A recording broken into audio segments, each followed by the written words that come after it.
Hi, everybody, and welcome in to TSSR Game Time Live, presented by MDH, McDonough District Hospital. I'm BJ Stone, Johnny Miller on camera, as we are in A-Town tonight for a matchup in the Lincoln Trail Prairie Line Conference between the homestanding A-Town Tornadoes and the visiting Elmwood Brimfield Trojans. A-Town, the home team, in the dark green jerseys with the gold numbers on the near side of the field, the gold helmets, the white pants, coming in with a record of 3-4, needing a couple of late season wins to get themselves playoffs eligible here in the IHSA. They're in the small school division of the Lincoln Trail Prairie Land. Meanwhile, Elmwood Brimfield Trojans under Coach Todd Hollis are playoff eligible. They're 6-1 after a win over Macomb last week, trailing only Farmington. That's the only team that's beaten the Trojans this year. And Elmwood Brimfield will wear their familiar white jerseys with the black numerals and black pants, black helmets, and the numbers trimmed in orange as we get set to go. Elmwood will be receiving on the north end of the field here in Abingdon, home of A-Town High School. Bo Windish is back to return for Elmwood Brimfield. Bo Windish, their talented halfback, is back deep to return the kick. And doing the kicking for the Tornadoes is Aiden Stromstrom, a 6'4", 235-pound junior lineman. And we'll get things underway here from A-Town. Beautiful night. We've had a nice last couple of days, warm back up after a couple of fairly chilly days early in the week, but still, fall is not fully arrived yet. Stubborn summer won't quite go away. Short kick, bobbled at the 38, and a loose ball. A-Town says they have it. We'll see what the officials say. One of the up men, and Elmwood Brimfield able to recover that and keep the ball. That could have been a turnover to start the game for the Trojans. But they get the fumble recovery, and they'll set it down at the 39-yard line. Kickoff is recovered on the 39-yard line. It'll be first and the Trojans will start from there with their familiar double wing, very tight offensive set that they run. If you haven't seen the Trojans before, you will see the linemen with absolutely zero splits. You'll see a couple of wing backs, either at a wing or back in the backfield, and the tailback, if you will, or the fullback, is right behind the quarterback. They want to throw on first down. Looking for Windish down the right side. He's got it on the run. 35 and steps out of bounds. Whistle blows. Bo Windish coming out of the backfield. Elmwood doesn't pass often. They continue to get more efficient in the last decade at doing just that. And a big first down all the way down to the A-Town 31 and a gain of 19 plus 11, about 30 yards on the play. 18 yards and a first down for Elmwood Brimfield. Their quarterback, number 1, C.J. Ramirez, 5'10", 140-pound senior. Windish sets up in the right half. Handoff goes to the left half, coming back through. That should be Matthew Glenn, if I was correct in my assumptions from watching pregame warm-ups. Glenn wears 28. That was indeed him. A lot of misdirection, a lot of ball faking in the backfield, and defenses are having to be on their toes to play against this Elmwood team. You never know sometimes who has the ball with those big linemen shielding the defense. There's another handoff to Glenn. Glenn still on his feet. With a good push forward, we'll have enough for the first down inside the 20 down to the 16-yard line. Just underway here from A-Town High School. Still about 11 minutes to play in the first quarter. Matthew Glenn again on the carry for Elmwood Brimfield. And they'll mark him at the 17, it looks like. Or is that 16? That is a 16. See, when you get old and the eyes go and the glasses aren't updated regularly. Jeez. Equipment time out there for the Trojans. They have to tie Glenn's shoe. Their big fullback sitting up right behind the quarterback is number 8, Landon Klein. Here goes Windish on a sweep to the far side of the field. Good job stringing it out by the Tornadoes. They don't allow the talented senior back, Bo Windish, to get too many yards. Inside the 15 to the 14, maybe the 13, gain of about 2.5, 3 yards, and it'll be second down. 4 yards will be second and 6. And 6 yards to go for the Trojans on their opening drive. And they get a big 30-yard pass play to start things out. And now they've moved down inside the proverbial red zone. Here comes that very tight formation for them. A lot of times the announcer doesn't have any idea who has the ball either. And this time, coming into the lineup, taking the handoff, bouncing off a couple of blocks, and scooting into the end zone is Lane Johnson. 220-pound junior running back, number 5. For a 10-yard gain, and an Elmwood Brimfield Takes it touchdown. into the end zone, and Elmwood strikes quickly. 10:04 to go in the first quarter, 6-0 in favor of the Trojans.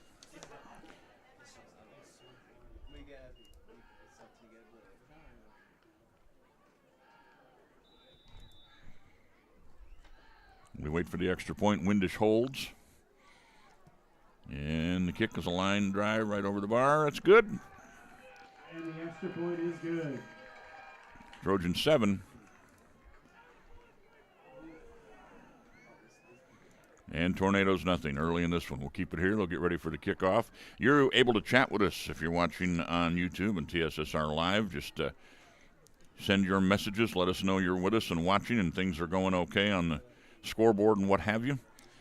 And we'll try to chat back with you during the game. Looks like we've got a few dozen already checked in. So feel free to send us a chat. Any questions, any suggestions, any mispronunciations of names that I do, feel free to correct me. I am easily corrected. Jameel Johnson and Evan Hook are back to return for A-Town. So the man who made the extra point for the Trojans will head back to kick off. That's Bo Grunau, 5'10", 165-pound junior tight end. Marks off his steps over there, and he'll get set to boot it away left to right to the Tornadoes.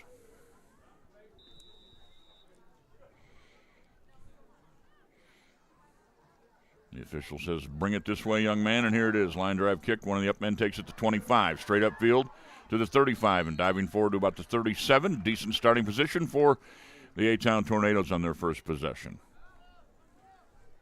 Tayshawn Belleville on the return for A-Town. Jason Gabriel checking in on the YouTube connection.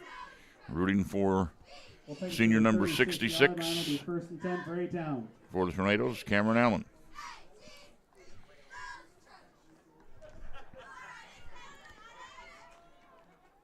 Tornadoes will come with 2 wide receivers out to the left, 1 sent to the right. Out of the pistol formation, 1 back behind their starting quarterback. Should be Drew Anderson, the senior, wears number 3. He'll send a man in motion behind him. Handoff straight ahead, tailback, big hole up the middle and a first down run. Near midfield to about the 48-yard line. Move the chains, do the Tornadoes. On the carry for a gain of 12 Number 11, sophomore 170-pounder Carson Stenger on the carry. Big hole in the middle of the Trojan defense. Trojans rolled through the first 4 weeks of the season, put up some huge offensive numbers. Were shut out by Farmington and bounced back with a couple of wins to get their record to 6-1.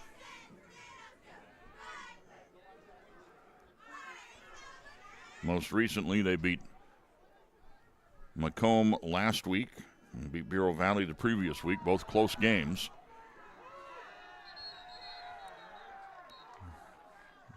Trojans stuffed that run play right at the line of scrimmage. Should be second and might have gained a half a yard. Second and a long 9 for the Tornadoes. Stenger again on the carry. Second and 9.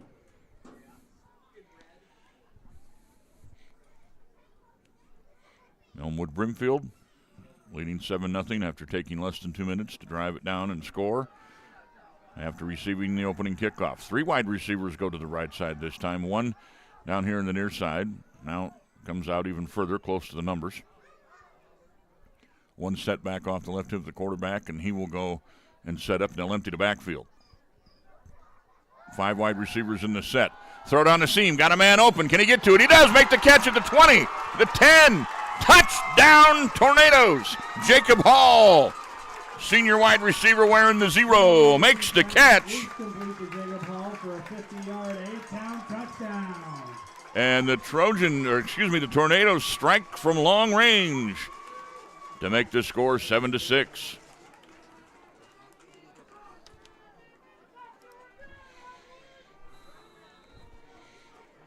Their extra point attempt coming up. Beautiful throw by Drew Anderson. Finding Hall open on the hash mark. Dre Anderson. Yep. See, Old Eyes did it again. Nice job, Dre. Apologize to the family. If he has a brother named Drew, Drew's happy. Okay, he's not doesn't have a brother named Drew. All right, Dre's going to go for 2 here. Dre Anderson will keep it himself, looking for that goal line. Did he get there? No signal yet. They push him back, and they say no good. So 7-6. Tornadoes and Trojans both score on their opening possession. And we're in this for some fireworks tonight, perhaps. Still 8:35 to go in the first quarter. We'll take a quick timeout and be right back on TSSR Game Time Live. At Western Illinois University, Leathernecks don't just blend in. Our purple stands out. Our students are innovative, creative, and resilient. At WIU, there's limitless potential, with campuses in Macomb, the Quad Cities, and online. Visit wiu.edu/potential to become a Leatherneck and get an education that stands out.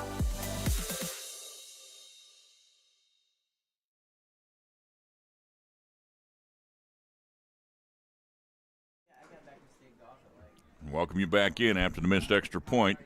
Elmwood Brimfield with a 1-point lead, 7-6. Still 8:35 to play in the first quarter.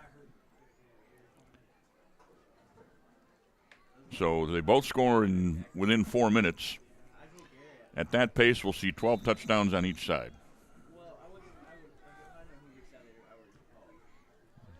End over end kick spins down to inside the 20, about the 27-yard line, where it's picked up by Trojan return man Logan Estes, sophomore running back.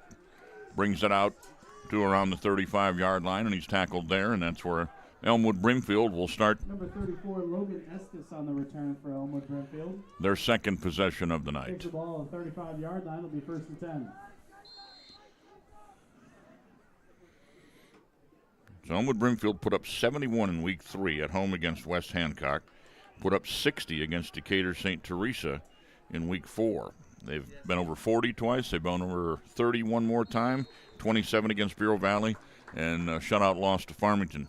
In the meantime, they've allowed at least 21 points every game except week 2 when they held Illini West to 12. So they have been used to playing high-scoring games this year. Elmwood Brimfield. A-Town, meanwhile, 3-4, sitting right smack in the middle, 5th place in the 9-team small school division of the Lincoln Trail Prairie Land. 2nd down and 6 for the Trojans. Looks like that was Windish if he's lined up on the right side like he did in the opening drive. And it was Windish picking up about 5.5, and it's 3rd down and about a foot. Got to get just past the 45-yard line for 1st down. A-Town has wins over South Fulton, United, and Havana. Sweep coming far side. We've got a flag on the field. A little bit of laundry down there around the 46. Sweep play carried out by Matthew Glenn would be good for the 1st down, but we have a hold on the offense. On the preliminary signal, of course, A-Town will take the penalty. And now you'll be looking at, from the 46-yard line, the spot foul back to the 36 will leave it at 3rd and 9.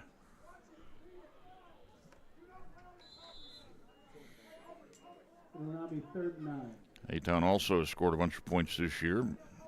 Been shut out once on a road trip up to Anawan-Wethersfield, but have allowed points as well at a high rate.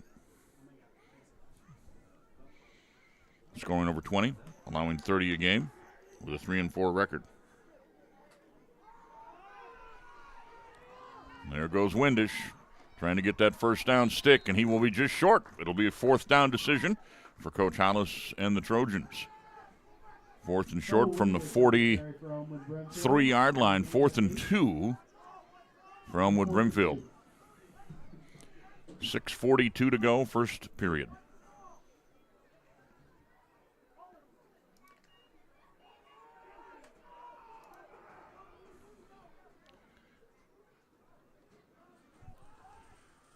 Handoff up the middle on 4th down. They're going to get that 1st down, not without some hard effort, as A-Town players had a hand on the running back in the backfield, but leaning forward. Matthew Glenn with the first down at the 47. Hey, Tony, great to see you, man. Tony Johnson watching from Oklahoma. Lane Johnson, his nephew. Bo, his wife's nephew.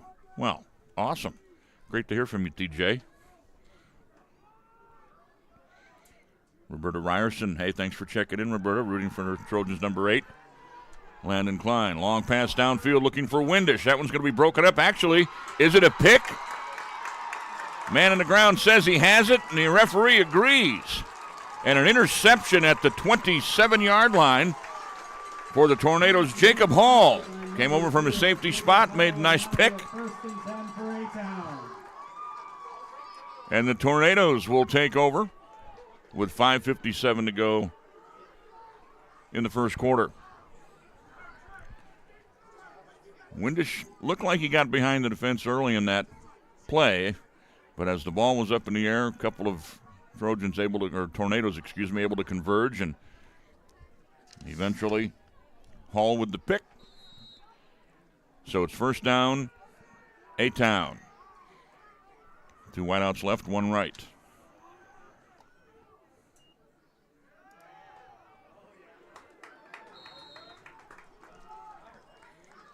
First down handoff goes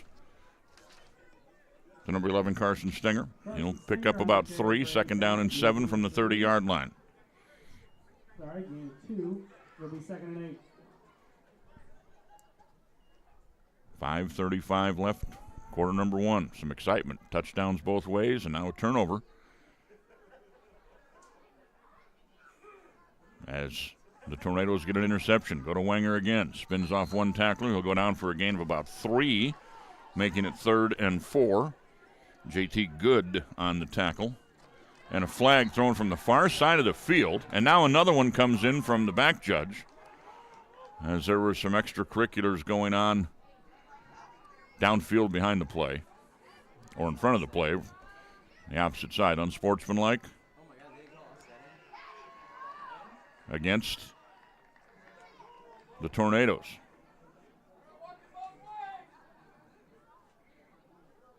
A lot of times in that situation, you'll see offsetting penalties. Not the case here. A 15-yard mark-off coming up against A-Town. So it's after the run, which was 3rd and 4. And now it'll mark all the way back to the 20. Pushing back, it'll be 3rd and long. And it'll be 3rd and about 17, 18. We'll say an 8-iron. 3rd and 8-iron here. Johnny nods. You don't hit your 8-iron any further than that, we got to talk. 2 wide receivers left, 2 to the right. Man in motion. Play blown dead. Timeout taken just before the snap by the Tornadoes. Called by A-Town. So while we have this moment, we will hear from McDonough District Hospital, the main sponsor here at TSSR Live, and be right back. Minimally invasive surgery offers a variety of benefits to the patient. We are now able to offer patients a variety of operations with small incisions rather than big open incisions. The surgeries that we can do now, minimally invasive, include bariatrics, hernia repair, colorectal surgeries, faster recovery, smaller incisions, faster time back to work.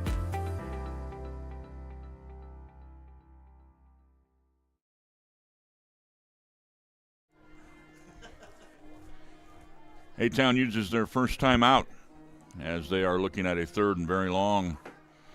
Ball back at their own 20-yard line. Now to get to about, the sticks say the 37, so we'll call it 3rd and 17, I guess.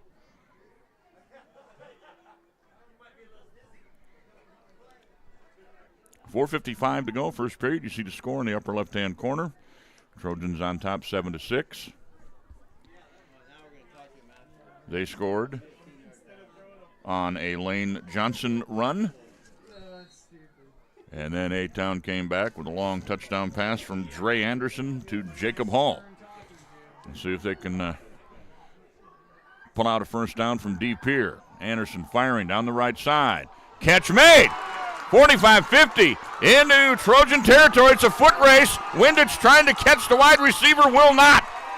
And on third and forever, from their own 20-yard line, the Tornadoes strike from 80 yards out. Still trying to see the number on who caught that ball. Complete for a 70-yard A-Town touchdown. We're going to get some help from A-Town photographer here to find out who made the catch that was so far away from me. 80 yards on the score. And A-Town grabs the lead for the first time tonight, 12-7. What a pass by Anderson. When he threw it, his receiver had not cleared the defender yet. But the young man ran right by the cornerback, made the catch near midfield, and on a dead sprint took it the rest of the way. Was that Hook, guys? Okay, Evan Hook on the reception for the touchdown. It's hard to see on these. Extra point almost picked off.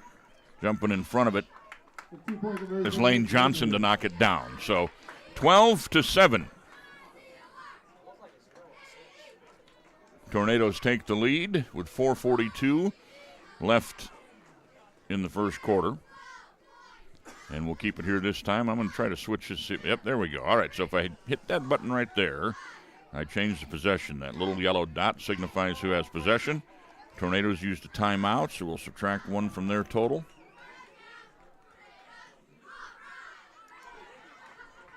And they should have 2 timeouts remaining.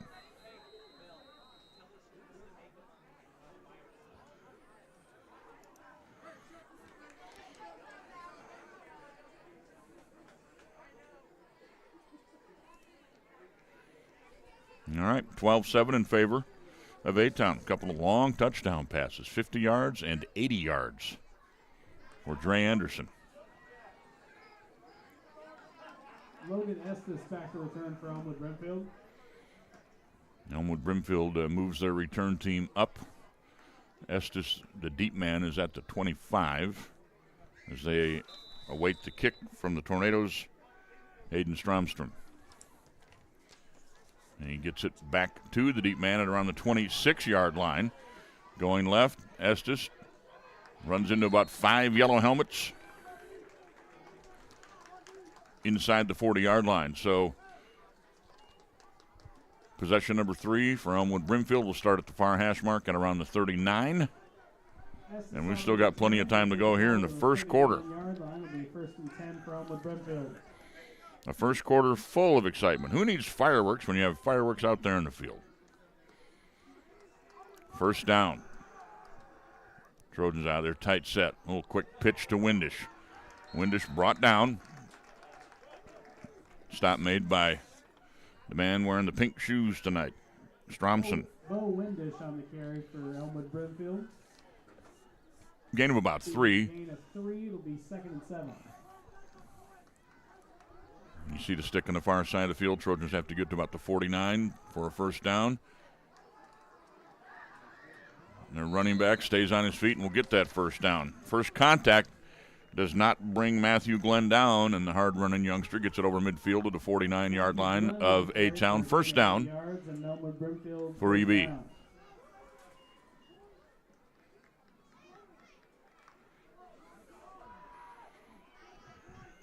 Chance to check on the chat here for a minute. First down handoff. Not a lot there.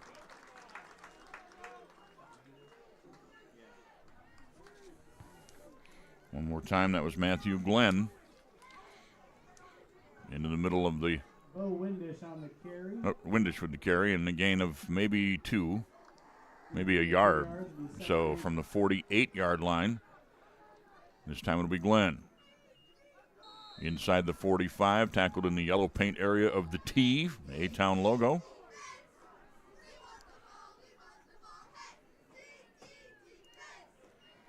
And they'll spot it at the 44. Still need to go a little over 4 yards on third down. We'll be inside 3 minutes after this play. It's about 3:02 as they snap it. And Glenn's got a little room. He's got close to the first down yardage inside the 40. If the spot matches the near side, it will be good for a first down, and it is to the 39. First down, Elmwood Brimfield. As you can already see, Elmwood Brimfield will be more methodical in their approach, driving it downfield. And so far tonight, the Tornadoes have been quick strike.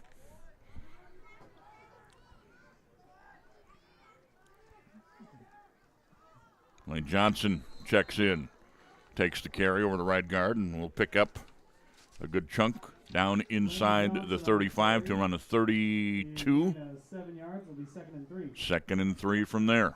Hey, Bowser, you might have to plug that in. Charge it. Stacked up nicely that time by the Tornadoes. Short gain will be short of first down yardage. Verlaine Johnson coming up from the bottom of the pile. Get a number on that guy. Did a nice job. 59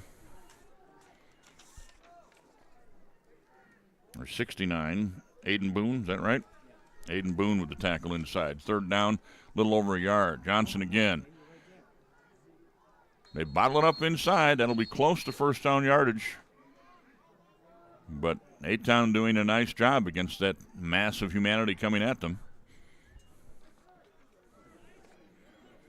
Offensive linemen for EB include a 200-pound center, Bernie Cantorna. We got Sawyer Jansen at 200, Aaron Brown at 330, Jackson Stuckle at 240, Walter Lampe at 250 across that front line. At least those are the guys that I circled while watching the pregame warm-ups. Tommy Burkett's in there, 200-pound tight end at the right side right now. And they come up with a first down, new set of downs. It'll be Windish sweeping left. Cuts back, still on his feet, breaks a tackle, down to the 10, race to the corner, diving, waiting for the signal, touchdown. Bo Windish scores from 26 yards out. The 20-yard carry for Elmwood Brimfield, and it'll be an Elmwood Brimfield touchdown. And we'll go over here to the scoreboard and add 6 that way. 13-12 Trojans, 1:15 to go. First quarter.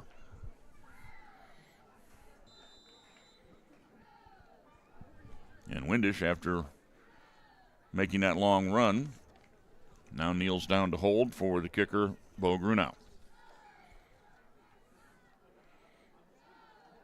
His last one was good. This one is going to be wide left. 13-12. And the extra point is no good. Late in the first quarter here, a good one in progress.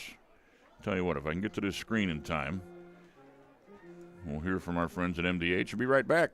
TSSR Game Time Live. It was the community that really drew me back to Macomb. I'm from a small community, and I'm from a farm family, and ultimately I always wanted to practice in a place like that, and I felt that I had the ability to connect to people who with a similar background from me, and the fact that the staff members at the hospital and the support, all the support staff at the hospital was also focused with the goal of patient care. It felt like it just all came hammered at home for me.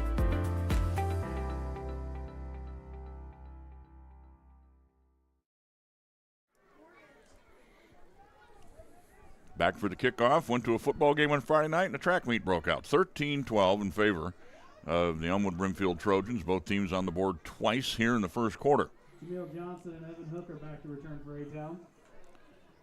And Grunow will kick it. 2 men back deep around the 10-yard line for the Tornadoes. The up men around the 25, and then they've got a couple more at the 40, and, of course, the 5 right at midfield. Grunow gets good leg in with this time, rolls towards the 5 sidelines, and scoots out of bounds. It'll mark it up here at the 35, or is it the 40 now they put after a penalty? Either way, first down, decent field position for the Tornadoes. Will be placed on the 35-yard line. Everybody that's watching, feel free to jump in the chat. What do you think so far? Quite a game in progress. Full of big plays, 13-12, and we still got a little over a minute to go in quarter number 1.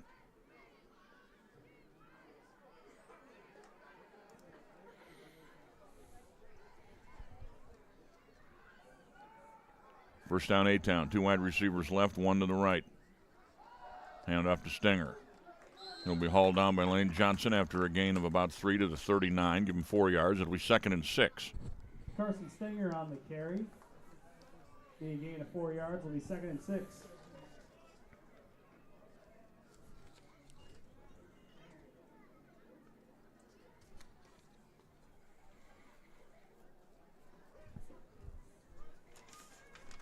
Dre Anderson with a quick trip to the sideline to pick up the call. Heads back out.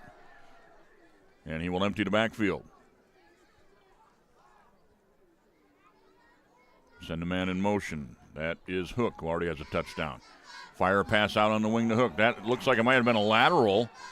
The ball went through the receiver's hands. They're ruling it incomplete. And he got hit hard just after the ball arrived. 3rd down and 6. 3rd and 6. From the 39-yard line.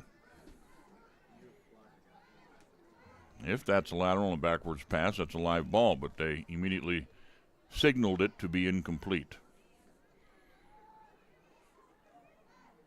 And they're a lot closer than I am, which means that my eyesight once again fails.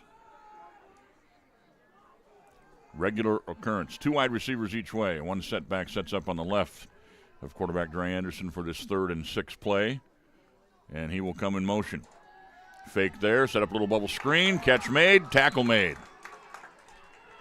Jacob Hall made the catch, quickly brought down shy of the first down marker by J.T. Good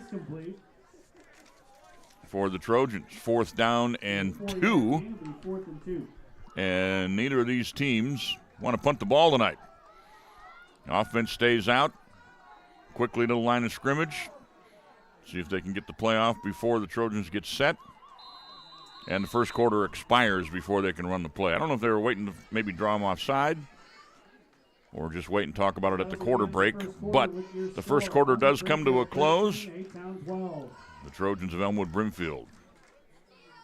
13. 2 touchdown runs for them. Tornadoes with 2 long touchdown passes have 12. Good game in progress.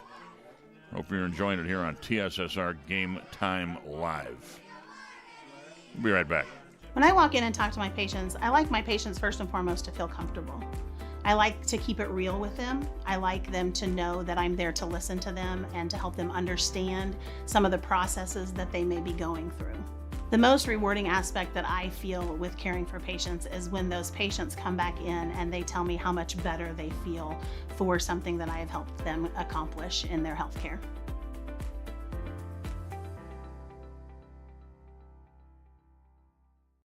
At Western Illinois University, leathernecks don't just blend in. Our purple stands out. Our students are innovative, creative, and resilient. At WIU, there's limitless potential, with campuses in Macomb, the Quad Cities, and online. Visit wiu.edu/potential to become a leatherneck and get an education that stands out.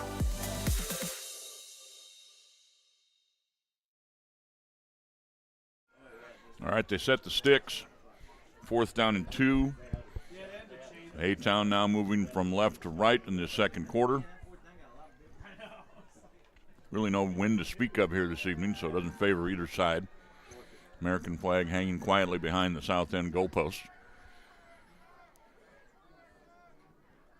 Man coming in motion across formation, a fake to him. A keeper, 1st down. Had to break a tackle to do it, but Dre Anderson got by the first group of tacklers and then squirted out past the 45 to the 47. 1st down and a 4th down conversion for the Tornadoes. Both teams 1 for 1 on 4th down.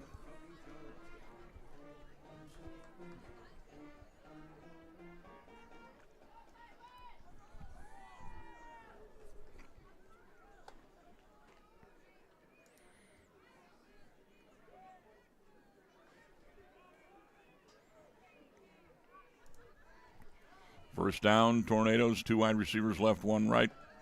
Handoff, Stenger, hit immediately, and he'll be pulled backwards for no gain. In on the stop For the Trojans, Big Eric Vasquez, 200-pound senior defensive lineman, wears number 65, wrapped him up, wouldn't let go. Carson Stenger on the carry is met in the backfield. Almost got back to the line of scrimmage, so it'll be second down Makes it back to the line of scrimmage. It'll be 2nd and 10. and 10.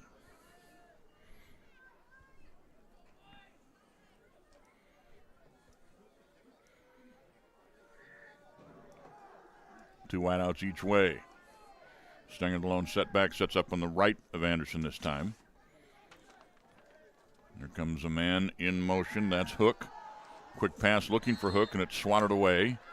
It'll be 3rd down and 10, making the defensive play. Johnny Lance got a paw up there.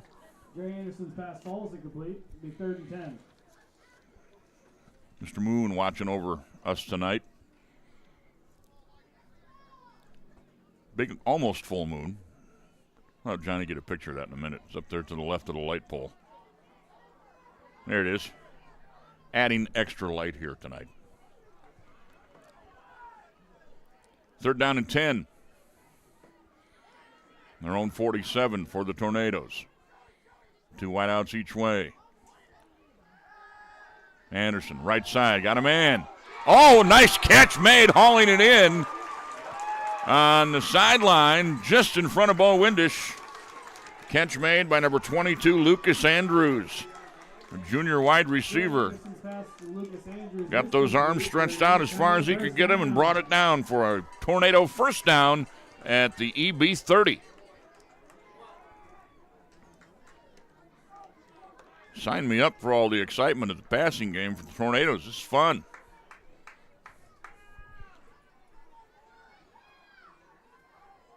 Two wideouts left, one right. They put a tight end in this time and give it to Stenger up the middle. Flag on the play. In the area of holding. It certainly could be something else, but the preliminary signal is a hold. So this one will go backwards Holding penalty for A-Town. Spot foul right from the line of scrimmage at the 30. 10-yard mark off to the 40. We'll bring up a 1st and 20.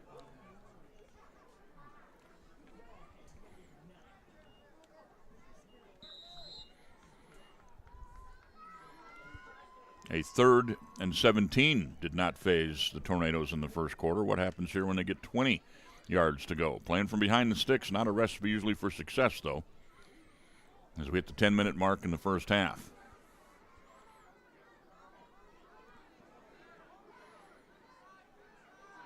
Two wide receivers left, tight end set up off the tackle, and now they empty the backfield, have two wideouts to the right as well. Man in motion. 22 Andrews. They'll go down the sideline. Running the deep route. Catch made again.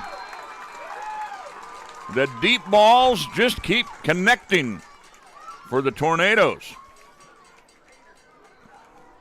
Gray Anderson's pass to Jacob Hall is complete. Jacob Hall with another long catch on the pass from Dre Anderson. Anderson's got to be at 200 yards already in the first half. First down at the 12-yard line for the Tornadoes. Obviously, they can still get a first down without scoring. But they keep picking up big yards on the chunk plays, two wide receivers each way. Stenger just off the left hip of the quarterback, Anderson. He checks the sidelines for some signals coming his way. We'll hand off to Stenger. Stenger gets a good block up front. Heads inside the 5, still moving the pile, and it'll be second down and short after a good run.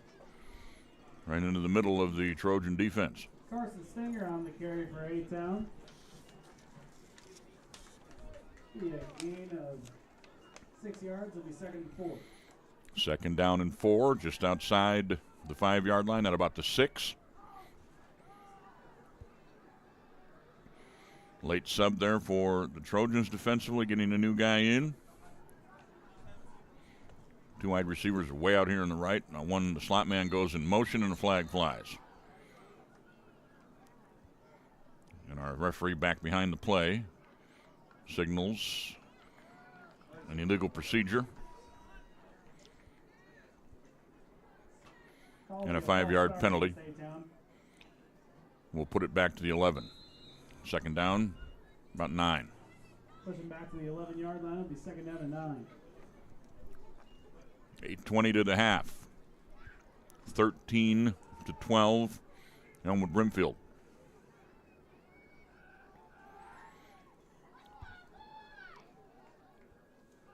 One man in motion right to left. We got solo coverage out here on the right side.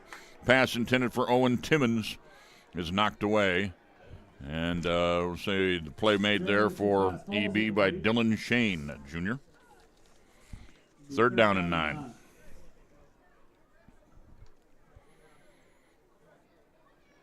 Man in motion, got the one-on-one for the slant pattern that they were looking for. Shane does a nice job to break it up. Clock stops with 8:04 to the half.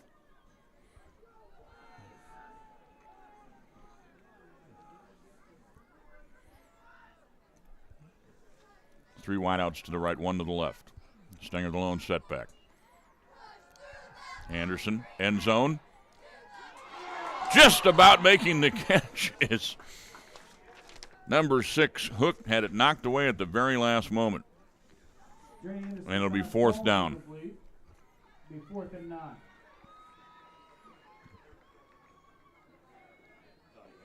It's like 21 walking back to the huddle was the man in the coverage, and that's Johnny Lance again.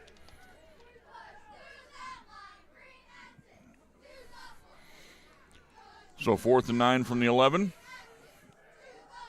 4 down territory. What will the Tornadoes draw up here? They'll split them both ways, 2 to each side. Now the man in motion will make it 3 on the left. There's that throw down the right side, one-on-one again, floating it in the corner. And he can't quite hang on to it. Owen Timmons, the intended receiver again. Pass falls incomplete on the play. When bobbling it as he hit the turf and it squirted loose, so a turnover on downs for A-Town, and Elmwood Brimfield will take over on their own 11-yard line.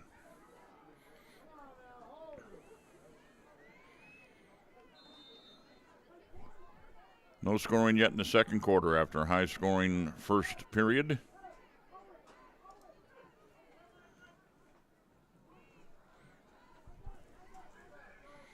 And the first down handoff will go to Glenn. He's cut down quickly. A short gain on the play there. Matthew Glenn on the carry for Elmwood Brimfield. Maybe a yard, second down in the long 9. Gain of a yard, it'll be second down and 9. They're up to the ball quickly. Handoff back coming right to left. Just shoved backwards, that's Windish. Good job by the interior of the A-Town defense again. Bo Windish on the carry. Windish got it near the 3rd and 6. 15, so it'll be 3rd down and 6. Got to get to the 21. Handoff Glenn, trying to bounce it to the outside. He does. 3 Tornadoes get there, and they do bring him down, but not until he's got a first down.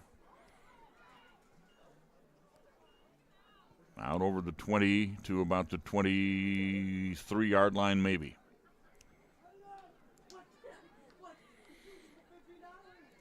Trojans move the sticks. First down for them.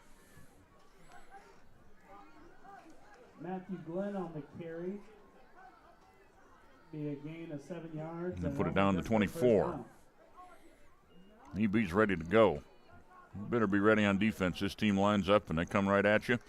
Here comes the first down carry. Gain of about 4 for Windish, but again, a good stop by A-Town. A bunch of guys there on the tackle, but I also want to call out Weston Schultz. Sophomore was in on that play. Second down carry. And again, a short gain. They do move the chains a little bit closer to the first down marker, though. Windish on the carry. Windish to the 29. 3rd down in the long 4. 3rd and 4. They give him almost the 30-yard line on the spot. Everybody crowded within 5 yards of the line of scrimmage for A-Town. Handoff to Glenn. Glenn on his feet, won't go down. Now he's going to get a little help from the tush push from the line, and got him over the first down marker to the 35.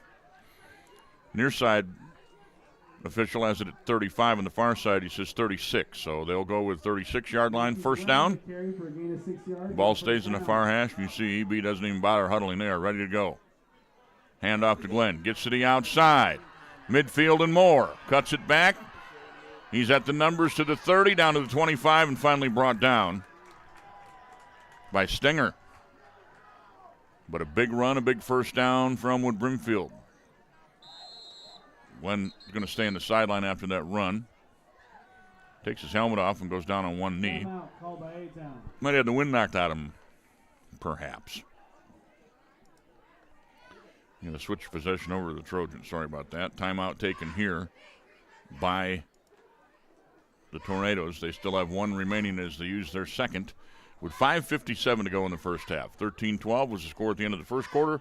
Remains our score here midway through the second period. Senior night at A-Town. They honored all the seniors in the fall programs, from the band and students and parents all out on the field, cheerleaders. You do volleyball as well out there? You do volleyball players or just the band and cheerleaders?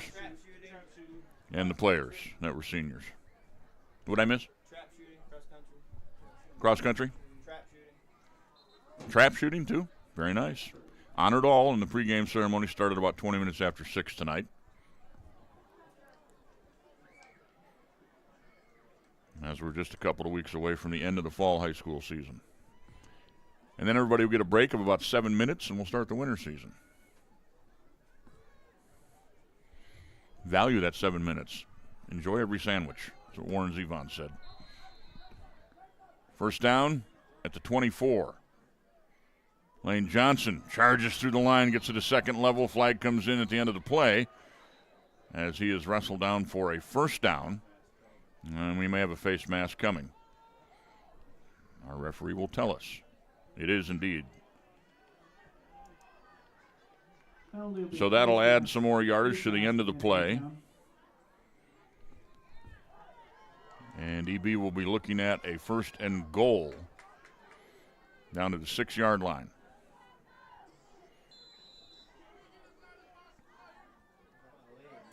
It'll be first and goal. Trojans moving the ball a few yards at a time, and then boom, Glenn went with a long run. Now here they come quickly to the line. Flag flies. They may not have been set when they snapped it. Not everybody. Referee back behind the play, signals illegal procedure. 5-yard mark off against the Trojans. They got to the ball quick and they wanted to snap it, and may not have waited quite long enough for everybody to get set. So it'll be first and goal from the 11 now. The 11 is where the last drive ended for A-Town and where the Trojans started this drive. Pitch out coming to Windish. Got a couple blockers out front. Tries to cut back, hauled down around the 7-yard line. Fighting off the block and making the tackle, Jacob Hall. And it will be second and goal. Oh, Windish on the carry. They will gain of 3 yards. Second and goal. Ball marked at the 7.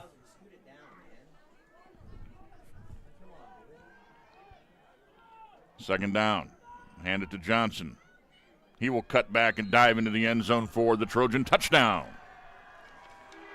Lane Johnson, 6'2", 220-pound junior, lowers the shoulder and bulldogs his way into the end zone from about 7 yards out.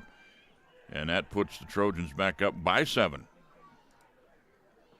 19-12 with the extra point forthcoming. 4:56 to go in the half.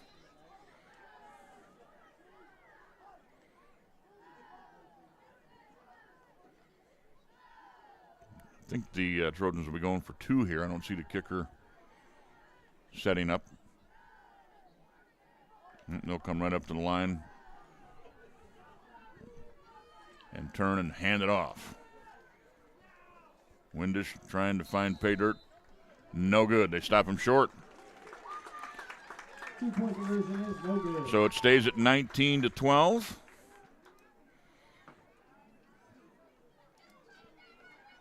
Possession will go back over to the Tornadoes as they will receive a kick with about 4:56 and 1 timeout left. Elmwood Brimfield has all 3 of their timeouts remaining. We have to take a time out right now and be right back on TSSR Game Time Live, presented by MDH. There's been a lot of rewarding parts working at McDonough District Hospital. I've had patients come to me that maybe have not had care in the community, care available. So with the addition of nurse practitioners lately, we've been able to add more care, and that's very rewarding to me. My hope is that when the patients leave at the end of an appointment, they leave and they definitely feel like they've been listened to, and they feel like their needs have been met, their cares have been met, and that they're going to get the proper treatment that they deserve from me as a provider. 19-12 your score, 4:56 left in the half. We are here in Abingdon tonight, home of A-Town High School, the Abingdon Avon conglomeration. Tornadoes have both of their touchdowns through the air, and the EB Trojans have all three of theirs on the ground. Back to return for A-Town.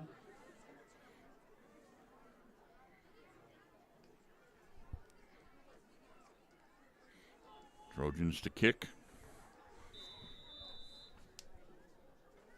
Bo Grunow steps forward, and here we go. High and fairly deep down inside the 15 to about the 13-yard line where the catch is made. Return coming forward to the 25 and swarmed under by a host of white jerseyed Trojans is number 1, Jameel Johnson, on the return. Spot it right at the 25. On the return for A-Town. We'll take it back to the 25-yard line. It'll be 1st and 10 for A-Town.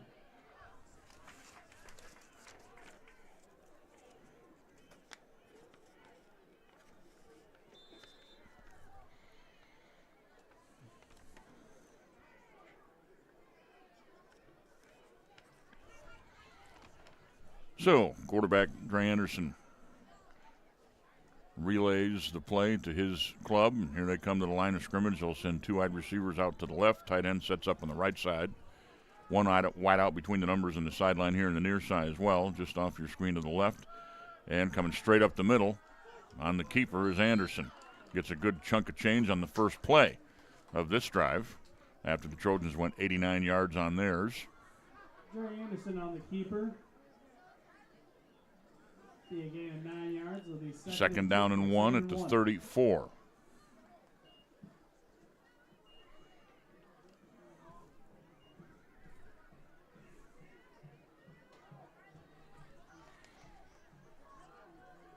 Out of the pistol this time.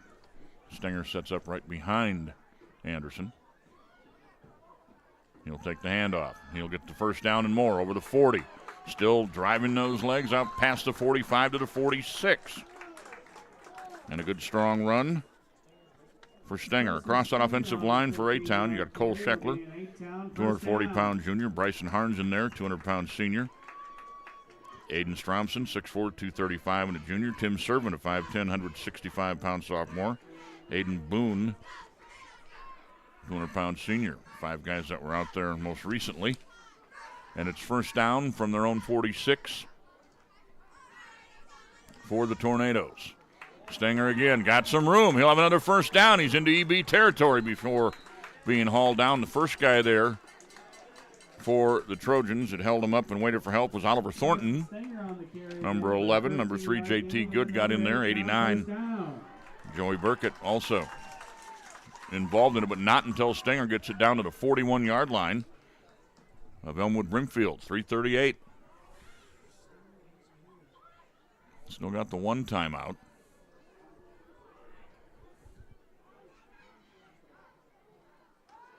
Handoff Stenger. This one will get hit in the backfield and a late hit, and that'll be marked off against EB. Stenger already down, and one of the Trojans came in, made heavy contact a little bit after the whistle. So we're going to have a 15-yard mark off, and it'll be after the play was stopped all the way back at the 45. The foul should take it enough for a first down to the 30 if it's a spot from there. And with 3:24, they move the chains again for the Tornadoes to the 30-yard line.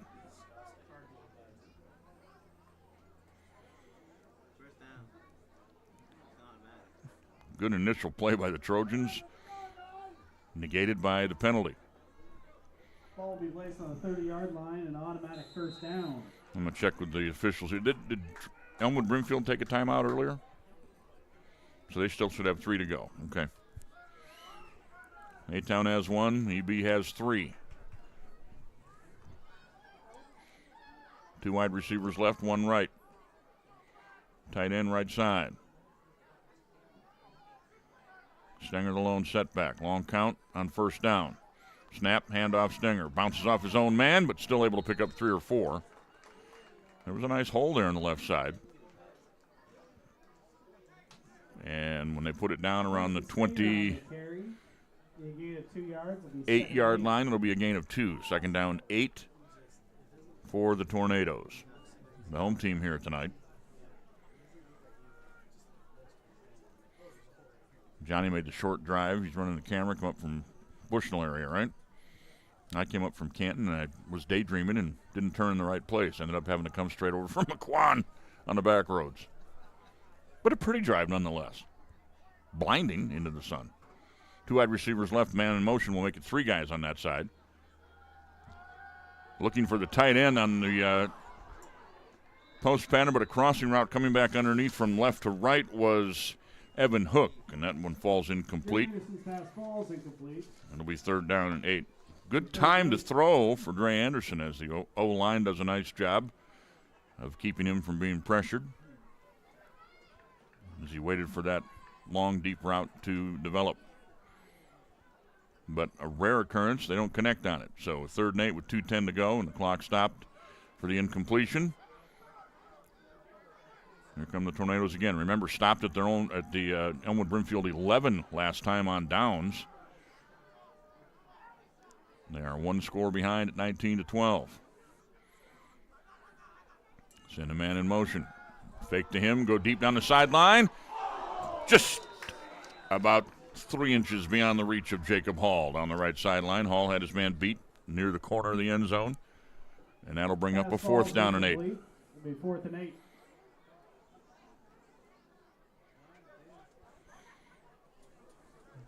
Another big 4th down play in enemy territory on the positive half of the field for the A-Town offense. With 2:06.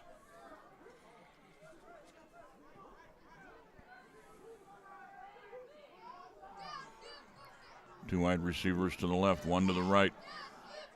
Formation's heavy right. And will become more so with a man in motion.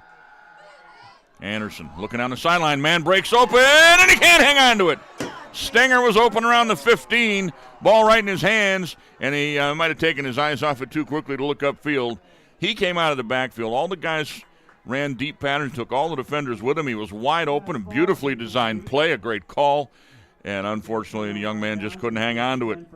If you're a Tornadoes fan, that's a little frustration right there. And if you're on the other side of the field in the EB crowd, you're breathing a sigh of relief after that one. So it stays at 19-12. Amanda Stenger, thank you for checking in, and absolutely glad that you can watch your nephew play tonight.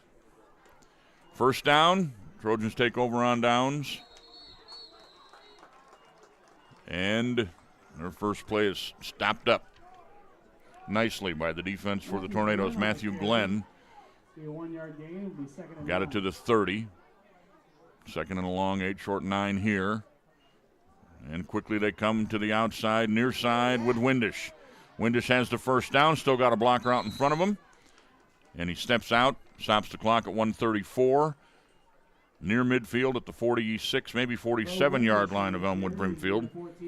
Landon Klein was out front leading the way and did a nice job from his spot, lining up as a fullback. And he becomes the lead blocker on that sweep. Klein hasn't carried it much. A lot of times EB has been a fullback-heavy team, but they've got the 2 halfbacks going tonight. There is a broken tackle by Glenn, and here he goes. He will score. Glenn got to midfield, got to the 2nd level, cut it back, broke a tackle around the 40-yard line, and takes it home from 53 yards out. Matthew Glenn on the 50-yard rush, and Elmwood Brimfield touchdown. And Elmwood Brimfield adds another. For the first time tonight, we have a 2-score separation. 25-12. Trojans will go for two. Still a minute 23 to go in the first half. That's a huge touchdown late in the half for the Trojans on the road here. Ramirez, the quarterback, quickly up under center. He will roll out to the right, kind of pitch it behind himself to Lane Johnson, who dives for the corner and gets there. Johnson over the goal line, add two.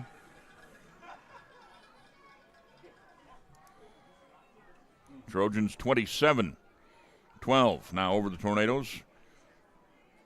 A-Town will have a minute 23 remaining.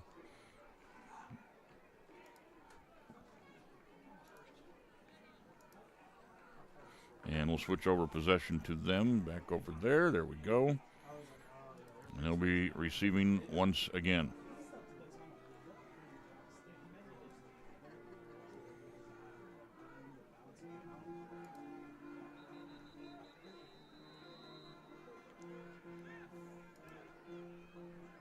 It's been a good one, very exciting, high scoring here so far tonight.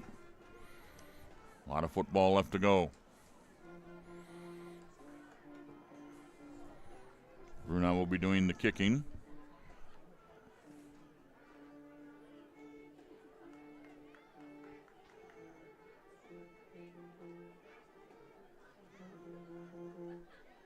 Jameel Johnson and Evan Hook are back to return for A-Town.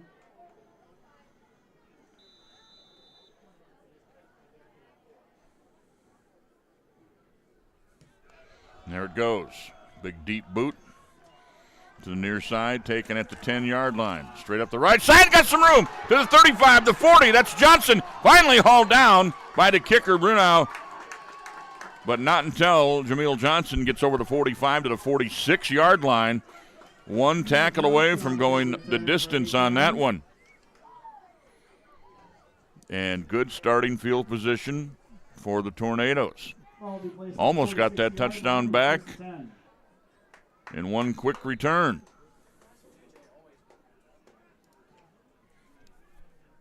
And here we go. Two long touchdowns already tonight for Dre Anderson, 50 yards to Hall and 80 yards to Hook. What will the Tornadoes draw up? Good time again for Anderson. Throwing across the formation, catch made, hit applied. And now they say the ball came out. It was knocked loose away from Owen Timmons, a sophomore. Got laid out on a big hit by Johnny Lance. The ball popped out. It'll be 2nd and 10. After getting beat deep a couple of times for scores and a couple of times non-scoring plays, but still long gainers for A-Town, the Trojans' defensive backs are doing a little bit better job here in the second quarter. Minute 7 until the half.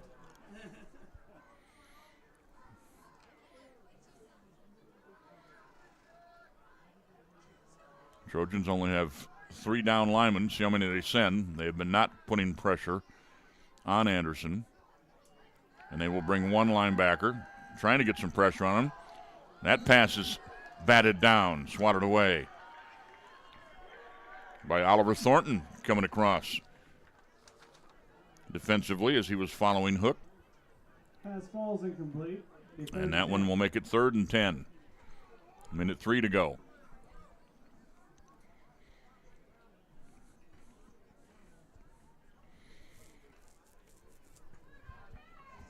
A-Town needs to get to the EB44 to move the chains. And still have a crack at the end zone here late in the half. They'll get the ball to start the second half. Anderson looking, throwing, caught, and they get the first down. Down to the 42-yard line. Penalty flag after the play. Interior linemen from both sides doing a little pushing and shoving after the play. What do we have? Dead ball foul, personal foul against the defense. So add 15 from the 41 is where they mark the receiver down. Hall made a catch, climbing up in the air to get it. Closely covered. And now add another 15. It'll be first down at the 26-yard line.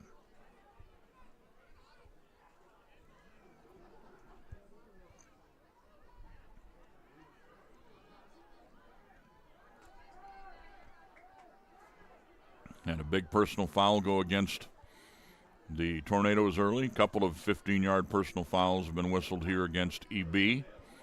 Haven't hurt them on the scoreboard in the second quarter.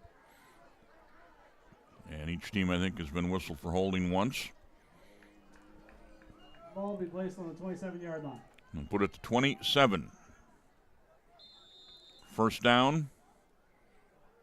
8 down. Anderson, short drop. Rolling to his right, buying a little time. Firing. Pass incomplete. Intended for the sophomore Timmons. Covered closely by Lance. And it'll be 2nd and 10. Johnny Lance on the coverage. 45.7 to play in the first half. 2nd and 10. A-Town trying to save that final timeout. Incompletion stops the clock, and they can send in another play here without wasting any time. If somebody makes a catch in the field of play that's not a first down, I would imagine they'd use that remaining TO. 2 wideouts each way. Stenger set up on the right hip with the quarterback Anderson. He throws. That's going to be picked off. Big number 11. Oliver Thornton, 6'3" back there. He steps in front of that one, intercepts it just outside the 10-yard line, maybe near the 15, and Ball will be placed on the 15-yard line. It'll be 1st and 10. Elmwood Brimfield defense comes up with a key turnover and a stop.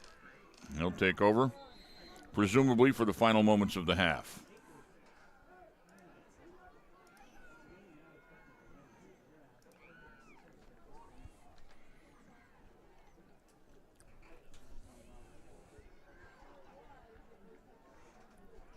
Couple of turnovers on downs, and then that's the first turnover by way of interception or fumble for the Tornadoes.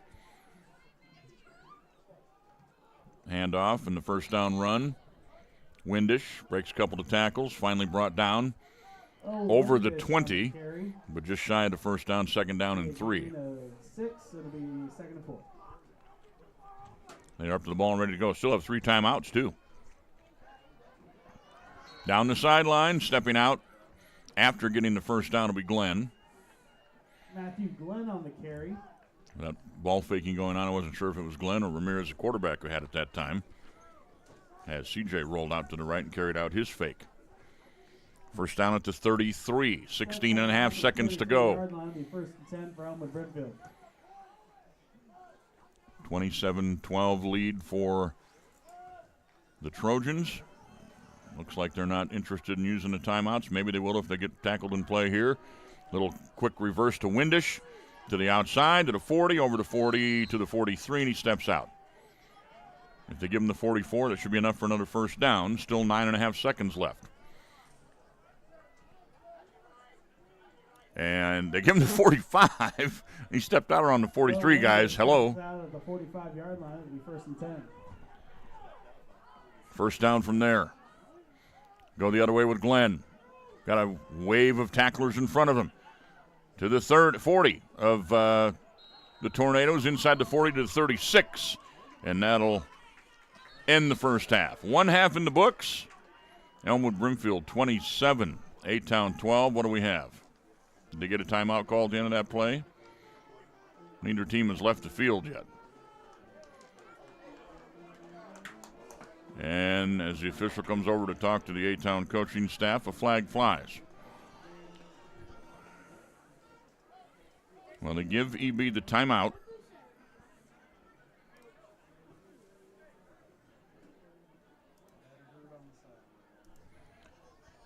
And the ball was spotted at the 36.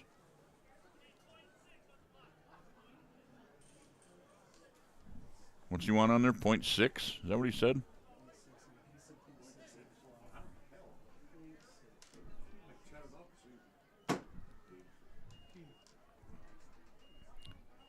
So the Eagle Eyes spotted 0.6 left when the timeout happened. Working on it.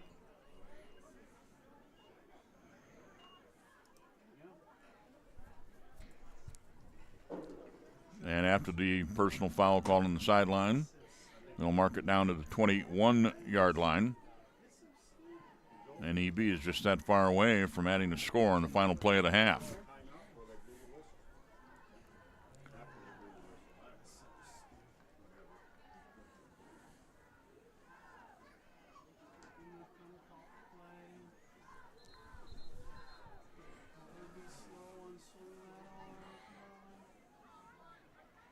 I would have probably said, just give me 1 second left on the clock, then try to say 0.6. Grab your stopwatch and try to stop it at 0.6.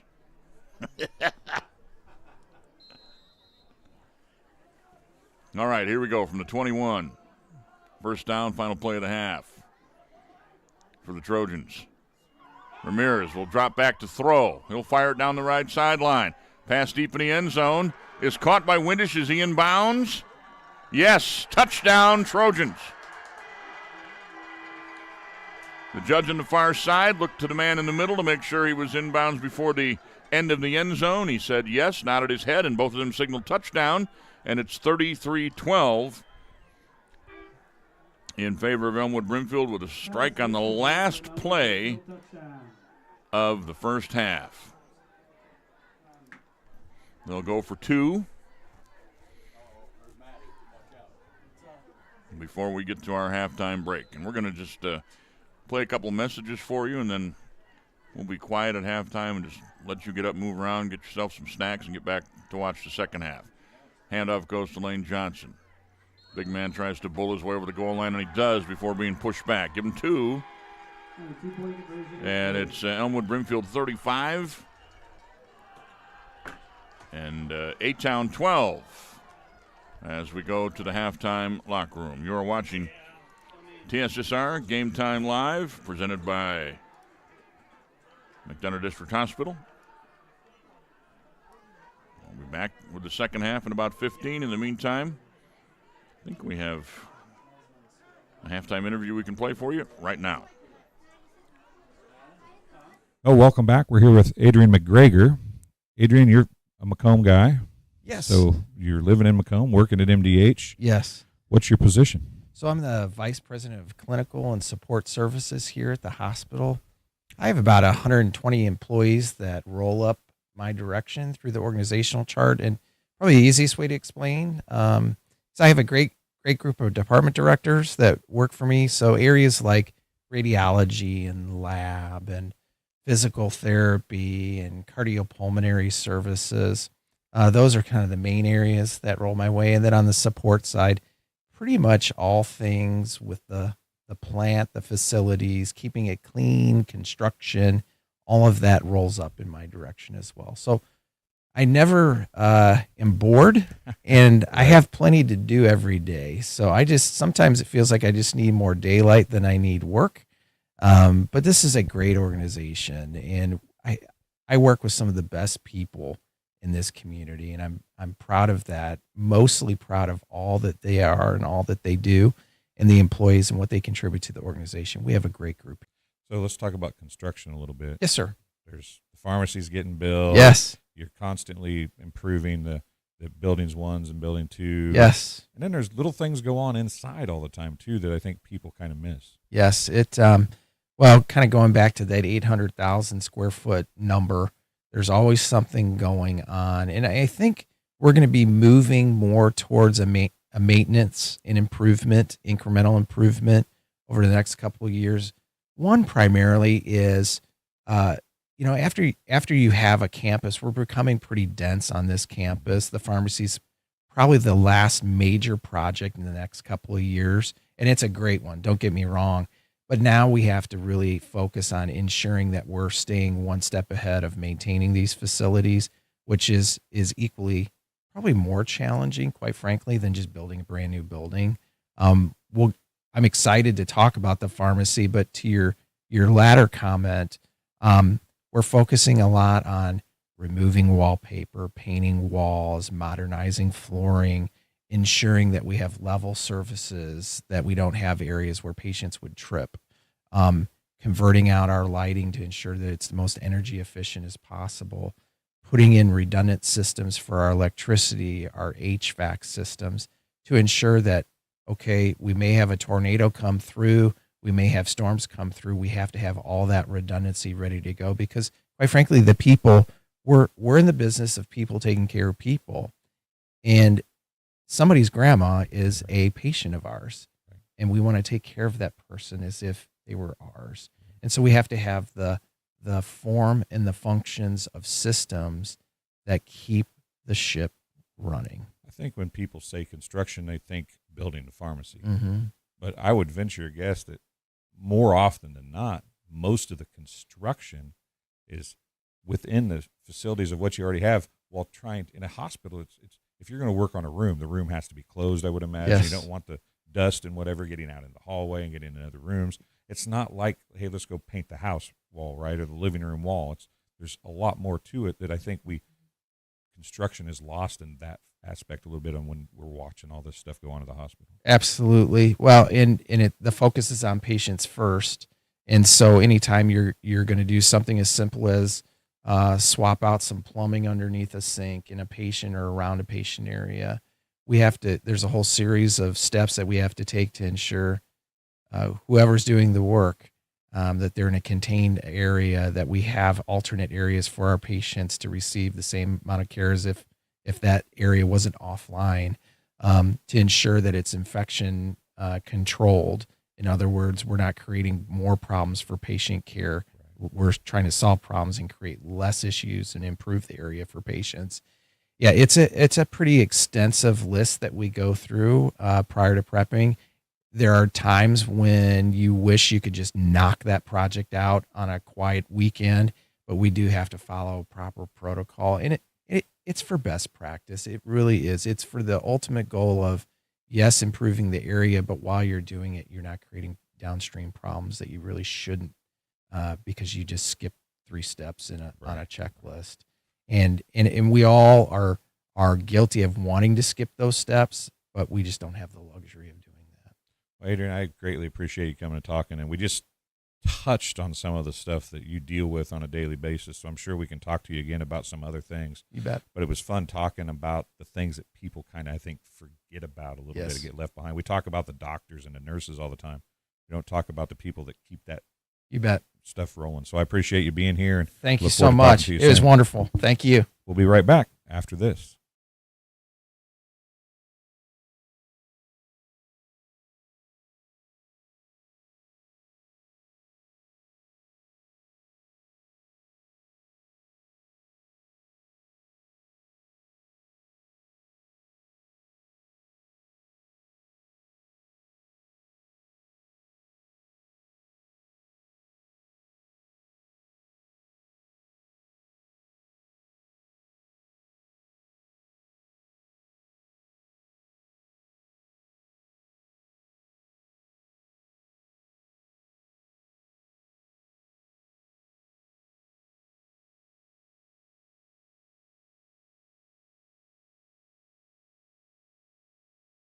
You get the opportunity to see so many different things that if you worked at a bigger hospital, you may not be able to see. You know, work is not just about the job, it's also about the people that work alongside you. And we have the best teamwork. They're like a second family. Sometimes you can't get that feeling other places.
I went through MDH when we were trying to get pregnant. My experience was nothing short of phenomenal. It was really reassuring and comforting knowing that I had so much support and kindness around me. My entire pregnancy at MDH was amazing.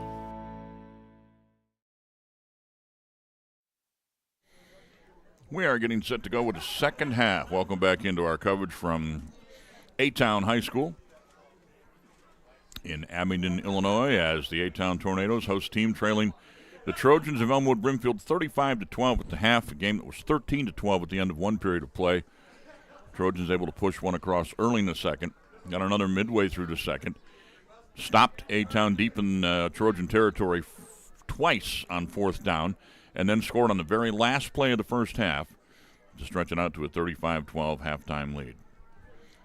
I'm BJ Stone. John Miller down there running the camera below us. Got a nice cup of hot chocolate for himself at halftime. He's all warmed up and ready to go now. Fingers are moving again and everything.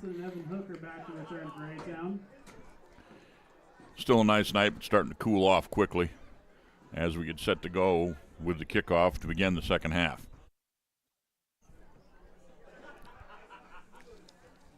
Tornadoes will have the first crack at it here in half number 2. Back to a full allotment of timeouts for both sides. And here comes the kick to start quarter number 3. It is deep to Jameel Johnson at about the 13. Johnson had a great return last time. Finds little room, gets to the outside, still on his feet over the 30, and hauled down around the 35-yard line. Tackle made on the play by Johnny Lance, number 21. A busy first half defensively for him, for the Trojans. A couple of good returns, dangerous return man. Sophomore Jameel Johnson, listed as a QB/defensive back. Took one just before the half there back near midfield. Almost broke that one. So here we go. Ball on the far hash to start half number 2. A-Town needing quick strikes. A couple of them here in the third quarter, but you can't get 2 unless you get the first one. Handoff inside to Stenger. He gets hit hard. Windish comes up and gives him a whack after a gain of about 5, maybe 6 yards. It'll be second down and 4 from the 41.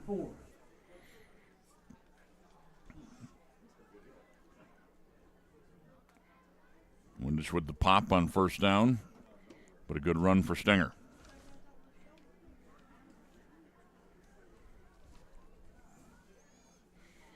Two wideouts left, one to the right. Manageable second down yardage here. Man in motion is Cash Hensley. Handoff goes to Stenger. He'll get forward for a couple. Hauled down by Jay Hampton, senior defensive lineman wearing number 50. You get 2 yards, it'll be 3rd and 2. Stenger just told Windish, give him a high five, and I'm sure he said nice hit. And then one of the defensive linemen for the Trojans, Big Aaron Brown, stopped Stenger and adjusted his shoulder pad and jersey for him. That's good sportsmanship you want to see. It is a 3rd and 2 play coming up with 10:39 to go here in the third quarter. 2 wideouts left, one to the right. Quick handoff, Stenger bounces to the outside. First down, midfield and more. 45-40, stiff arm down to the 36 before being hauled down. Johnny Lance on the play. A little help from the cornerback on the near side coming back, tracking back number 15, Dylan Shane. But not until Stenger gets it into EB territory at the 37-yard line. First down, Tornadoes. Good first down yardage.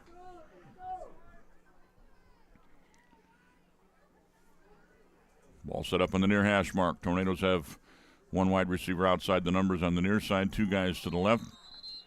And procedure, somebody in the line jumped. It'll be 1st and 15. Back it up to the 42. Run from there. You can chat with us on the YouTube chat area of the screen. Mr. U just checked in. Al here, watching from Utah and Idaho. My son is Aaron Brown, O-line and D-line, senior at Elmwood Brimfield. Let's go Trojans. Of course, Aaron just made that very good sportsmanlike help for the running back. The pitch coming on well, not really a reverse, more of a jet sweep coming from left to right. It is Jacob Hall, nowhere to go. We stopped for no gain, maybe even a loss of a yard. Second down and 16. They'll set it back at the 43-yard line. Trying to get that jet side sweep and get a few blockers here on the short side of the field. But the Trojan defense steps up and makes the play.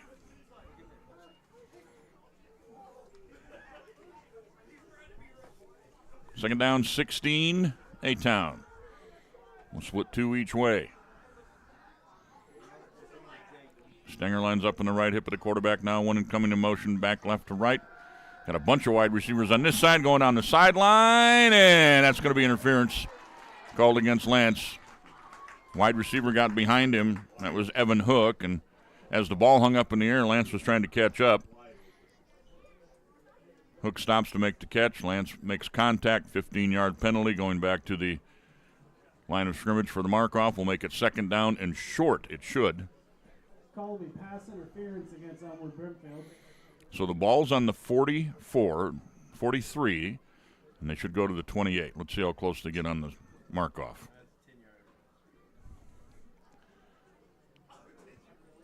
Very nice. 15 yards to the 28.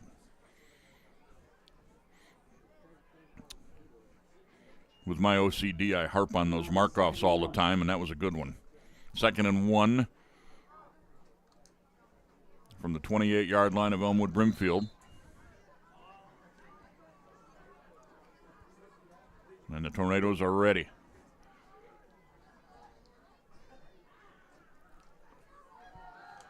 Keeper for the quarterback, Dre Anderson. Should be enough for the first down. They've got it spotted on the near side at about the 27, the far side saying the 28.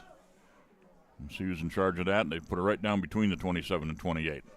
Now you split the difference. Dre Anderson on the keepers, met at the line of scrimmage. Should be 3rd and 1. Third down and 1, they say no gain. Now they pick up the ball. Where do you want it?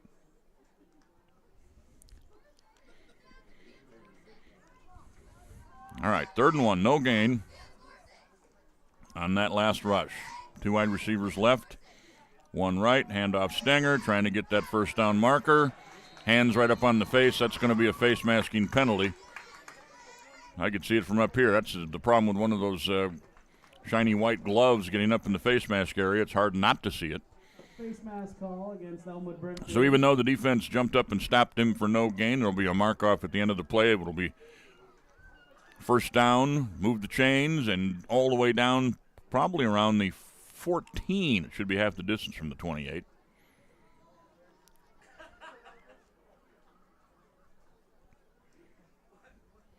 And the mark will take place at the 14. Give it up to the guys in the stripes. Ball will be placed on the 14-yard line. It'll be 1st and 10 for A-Town. 7:45 left in the third quarter.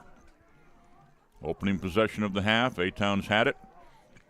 Started at their own 35. After the return, handoff goes up inside to Stenger, and he's hauled down after a short gain. Didn't get much there at all. Aaron Brown, 75, in on the stop. Second and 10.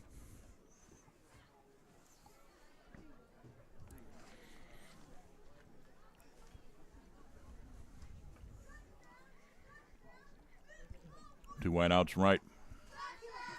Two left as well. Showing blitz. Now the Trojans fall back. Now they do bring the house. Throw down in the left-hand corner of the end zone. It's going to fall short. And it will be 3rd down and 10. They sent extra bodies that time to try to get pressure on Dre Anderson. Pass falls incomplete. It'll be 3rd and 10.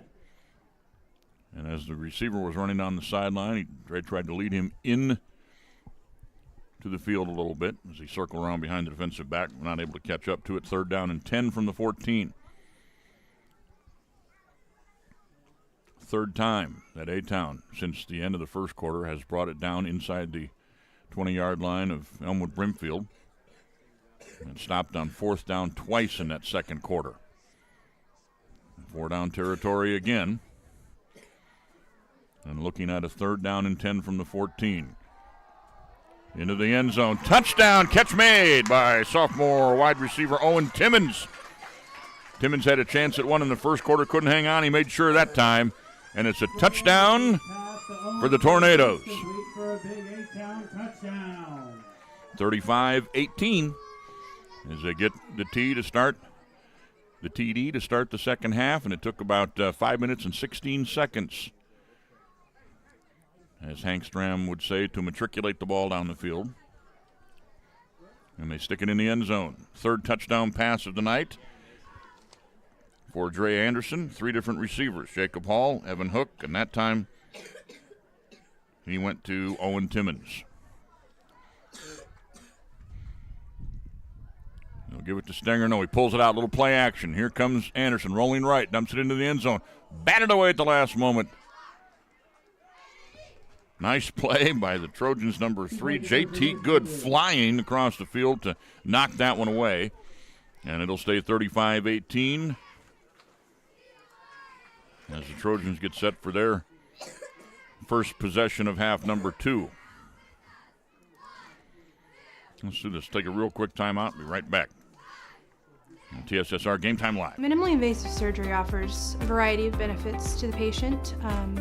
We are now able to offer patients a variety of operations with small incisions rather than big open incisions. The surgeries that we can do now, minimally invasive, include bariatrics, hernia repair, colorectal surgeries, faster recovery, smaller incisions, faster time back to work.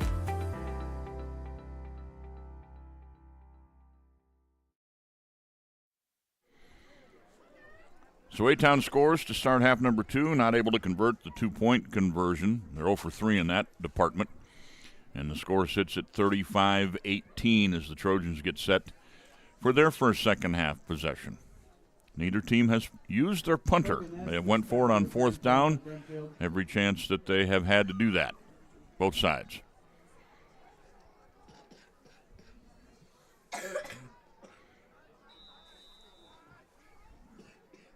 From the north end of the field, here comes the kick. Tried to angle it towards the sideline. Up man, got a hand on it, lost it, loose ball. Really can't throw a flag on that play, because with the loose ball and a guy falls on it and you're already in midair diving towards trying to knock it loose, it's going to end up being 15 against the Tornadoes, though. And they fall on it around the 32, 33-yard line. Add the mark off, so it'll be up near midfield for EB to start Personal foul against A-Town. their first possession of the second half.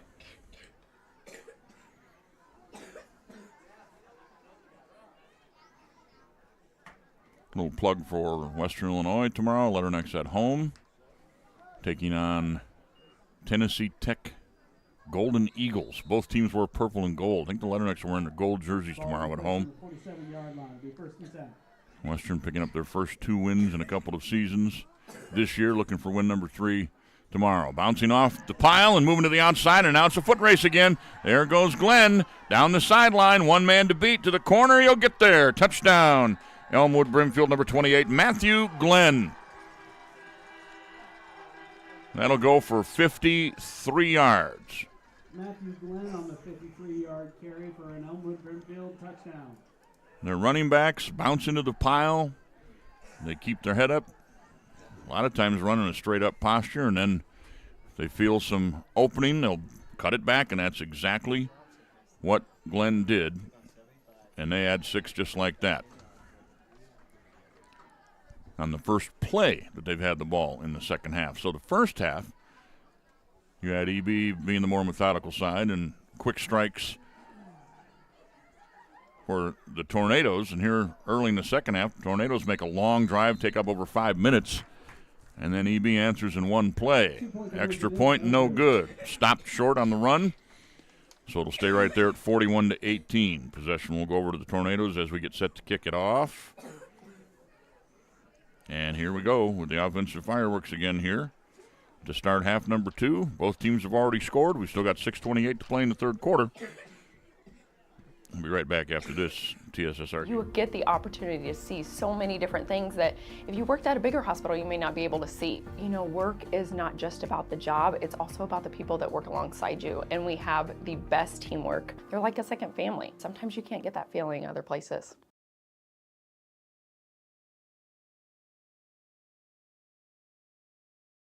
At Western Illinois University, Leathernecks don't just blend in. Our purple stands out. Our students are innovative, creative, and resilient. At WIU, there's limitless potential, with campuses in Macomb, the Quad Cities, and online. Visit wiu.edu/potential to become a Leatherneck and get an education that stands out.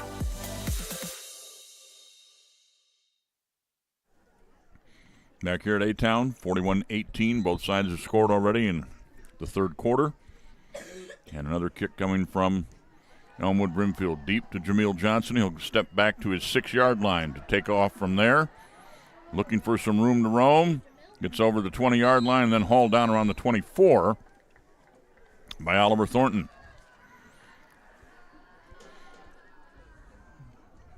So A-Town will start from inside their 25 in this possession.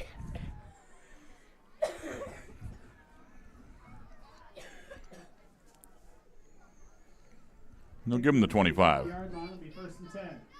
6:20 left in the third.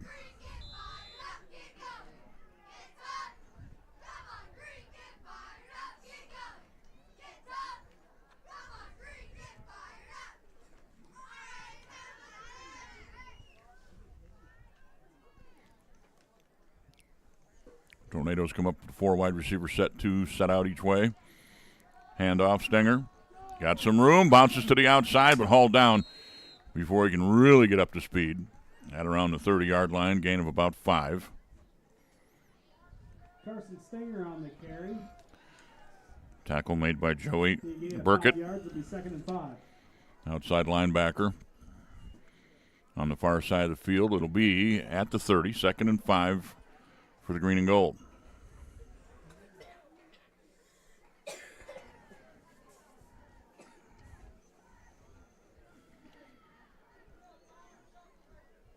Same formation. 2 split out each way. Pretty much all the way to the numbers on each side. Slot man in the right hash. It'll be deep down the right side of the field, and wide receiver didn't expect that one. Owen Timmons was still looking back, and the ball was coming over his head the other way. So it'll be 3rd down and 5. Pass falls incomplete for A-Town. Albert Brimfield calls timeout. And the Trojans will call timeout. Go back over to my little calculator here and take a timeout away from the Trojan side. There, boom. 2 little dashes under their name signify they have 2 timeouts remaining. We'll try to squeeze in a quick 30-second commercial from our friends at McDonough District Hospital. Back right after this. It was the community that really drew me back to Macomb. I'm from a small community, and I'm from a farm family, and ultimately I always wanted to practice in a place like that, and I felt that I had the ability to connect to people who with a similar background from me, and the fact that the staff members at the hospital and the support, all the support staff at the hospital was also focused with the goal of patient care. It felt like it just all came hammered at home for me.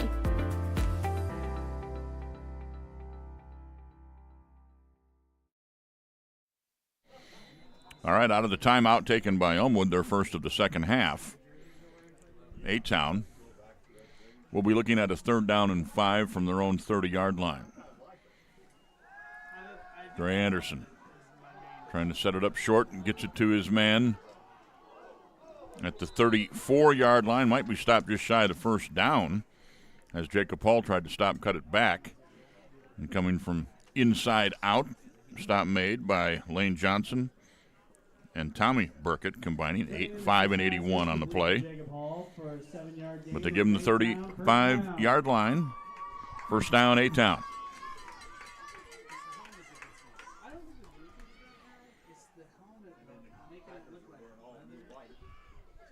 Move the chains with 5:07. Clock runs here, third quarter.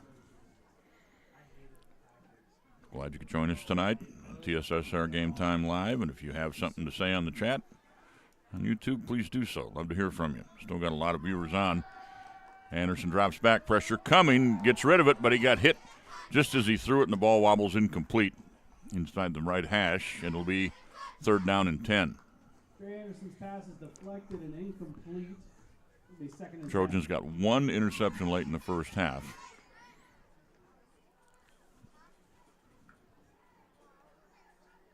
But Anderson's already come back with a TD pass here in the third quarter, his third of the night. It's 41-18. Two wideouts each way.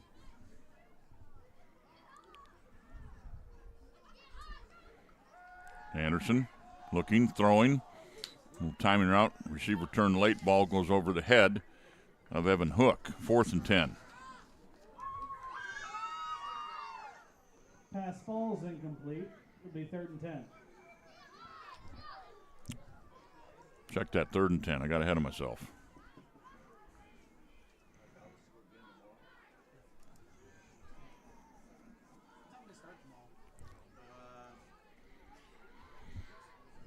Move to the latter half here of the third quarter now with 4:44 on the clock and a big third down conversion coming up for A-Town. If they can get it and keep the chains moving,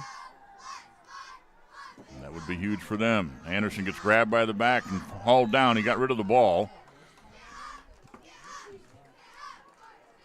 And it'll be 4th down. Tried to throw a pass downfield. And for the first time today, I think we're going to see a punt. Pressure came from the far side. Incomplete. It'll be 4th and 10. And the Trojans look like they're going to force the first punt of the night for either side. Jacob Hall is back, standing inside his own 25. About 12 yards behind the center. Snap is high. He leaps up in the air and grabs it. But the punt is blocked. He picks it up. Hall's got it. Trying to get back to the first down marker. He will not. Hall down at the 32-yard line. It'll be first down from there. Is that a flag on the far side? Punt was blocked, I think, by number 5, Lane Johnson.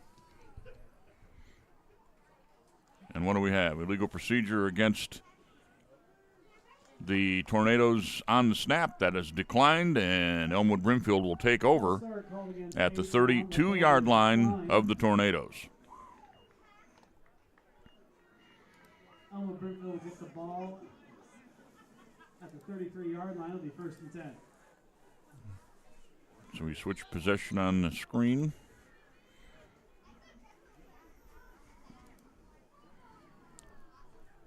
And the Trojan offense takes the field.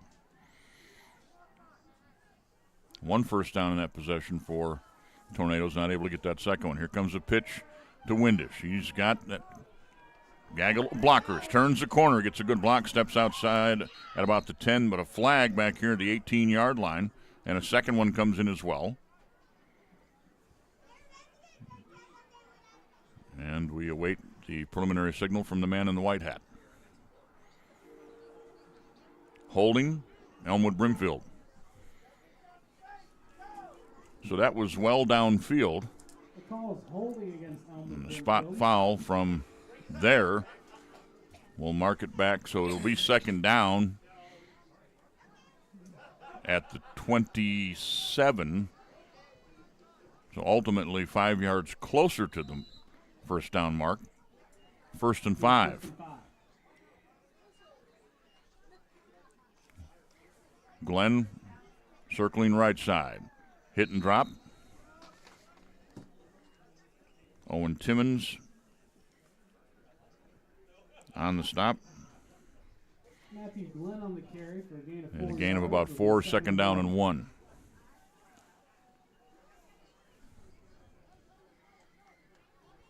Trojans quickly up to the line. Got Lane Johnson lined up at fullback. We'll give to him. I don't think he got there. It's going to be 3rd and short.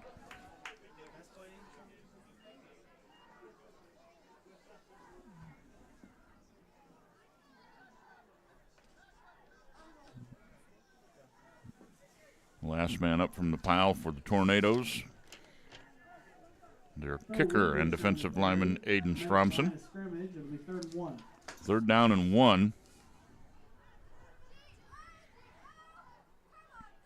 for EB at the 24-yard line of A-Town. 3:05, clock runs, 3rd quarter. Flag flies, looked like that little movement prior to the snap, and that is what the officials say. It'll be 3rd down now and 6. False start called against Elmwood Brimfield. So that'll put it back at the 28 again.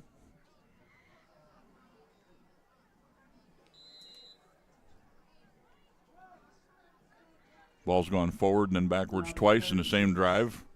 It's like when the Globetrotters used to put a string on the ball and throw it towards the ref and then pull it back away from him.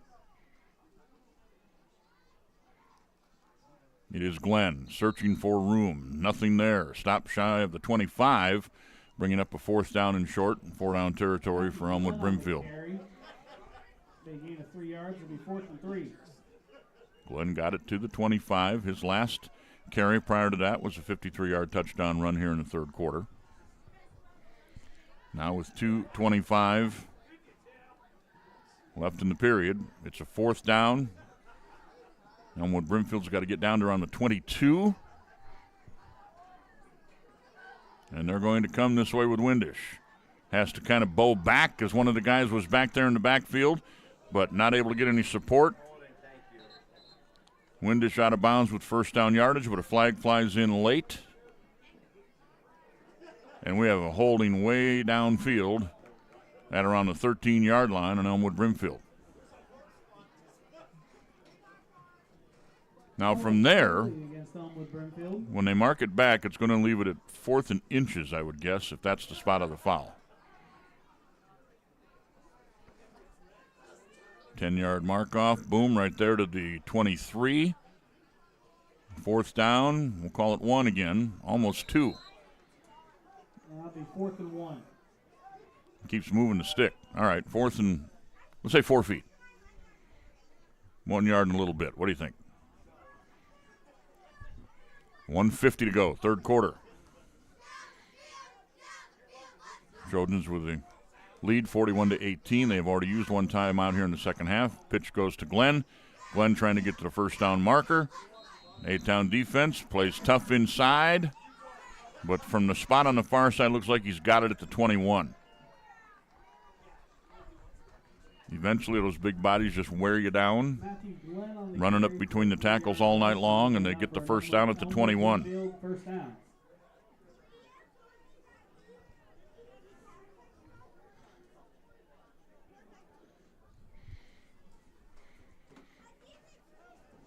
A-Town playing them as tough as they can on defense. Elmwood Brimfield with a lot of talent on the offensive side. Here goes Glenn trying to get to the outside.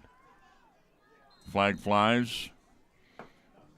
A lot of laundry here already in the 3rd quarter. Personal foul, face mask on the offense. And from where they threw it, maybe the running back got called for grabbing a hold of the mask.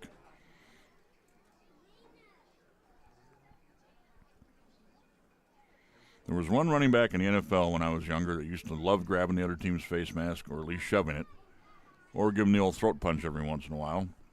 And he wore 34 and played for Chicago. A very physical running back.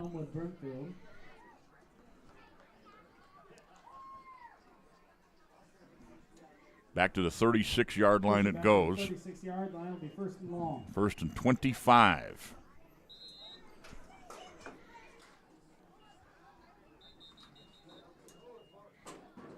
Todd Hollis is asking if that's a spot foul. Should they not be about 5 yards closer because the flag flew around the 15, and now the officials will discuss. Still 1:05 on the clock in the 3rd quarter.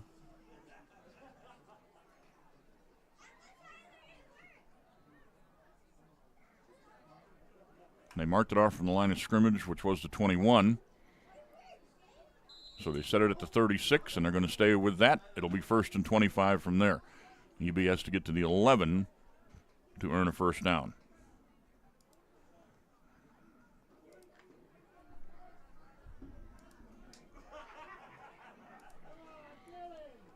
First down play. Gains maybe 3 or 4.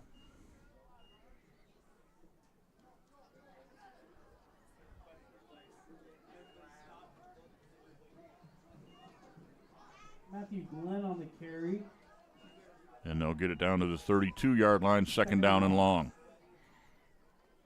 Ramirez pitches it quick to Windish. Windish dodges around one tackler, tries to cut back. Now he does cut back to the weak side, and it looks like he is going to go all the way to score.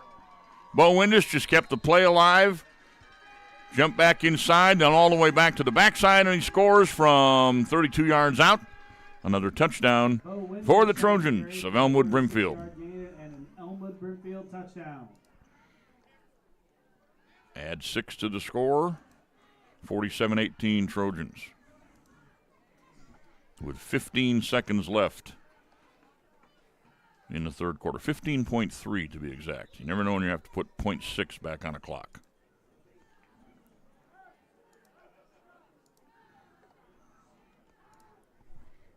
Extra point running attempt. Lane Johnson trying to get to the goal line. He got there at the time.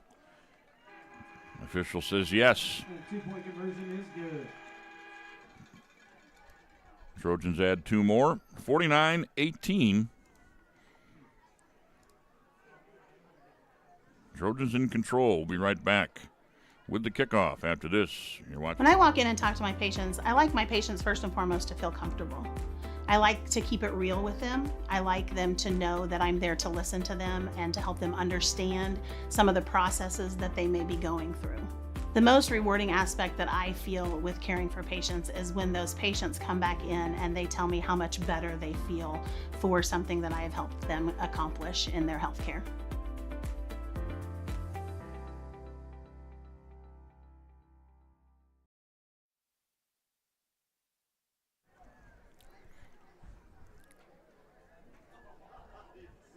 The Trojans from Elmwood Brimfield make the trip over. They lead A-Town here at Abingdon High School by a score of 49-18 with 15 seconds left in quarter number 3. Evan Hook and Jamil Johnson are back to return for A-Town. Jamil Johnson on the near side. Evan Hook on the far side, awaiting the kick from Elmwood's Bo Grunow.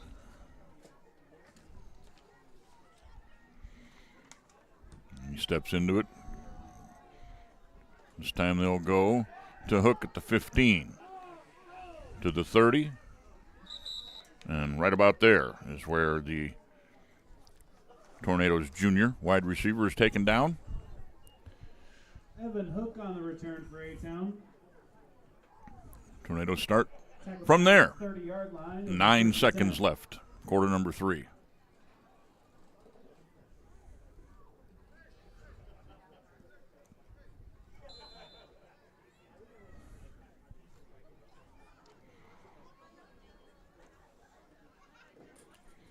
Two wide receivers split out to the left, one to the near side, just outside view of the camera between the numbers and the sideline on the right side.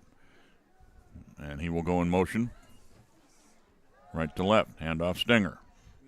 Stenger drives forward out to about the 35-yard line, a gain of 5. 2nd down from there. And the third quarter has come to a close. Elmwood Brimfield in control, 49-18 your score, 1 quarter to go here from A-Town. We will take a timeout. Be right back. Thanks for watching tonight. You're watching TSSR Game Time Live, presented by MDH. You get the opportunity to see so many different things that if you worked at a bigger hospital, you may not be able to see. You know, work is not just about the job. It's also about the people that work alongside you. And we have the best teamwork. They're like a second family. Sometimes you can't get that feeling other places. At Western Illinois University, leathernecks don't just blend in. Our purple stands out. Our students are innovative, creative, and resilient. At WIU, there's limitless potential, with campuses in Macomb, the Quad Cities, and online. Visit wiu.edu/potential to become a Leatherneck and get an education that stands out.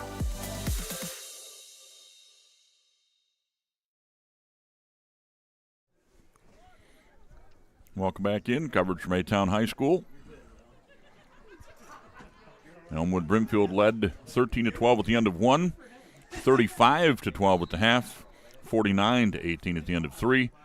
A-Town has the ball now, looking at a 2nd and 5 from their own 35 as the switch ends, move from south to north here in quarter number 4. Anderson throws. This one falls incomplete again. Hook did not get a chance to turn and look back. Pass falls incomplete. Be 3rd and 5.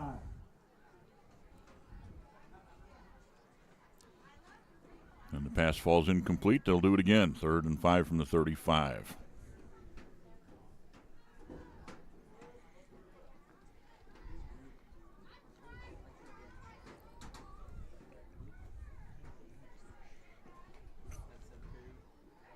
We saw the moon earlier just to the left of the northeast light pole.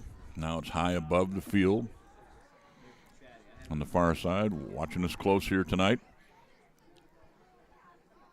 2 wideouts each way. Mess up on the snap count and illegal procedure as half the team jumped with the count. It'll mark it back 5, 3rd down and 10.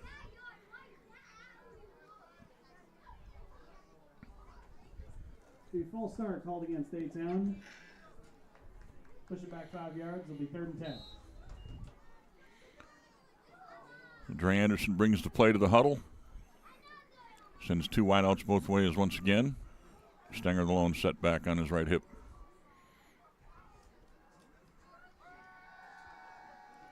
Has to get flushed out to the right side. Still looking, firing upfield. Catch made short of the first down stick. But it'll be at around the 37-yard line. Dre Anderson's pass to Evan Hook is complete. Evan Hook with the catch. 4th down and 3. It'll be 4th and 3.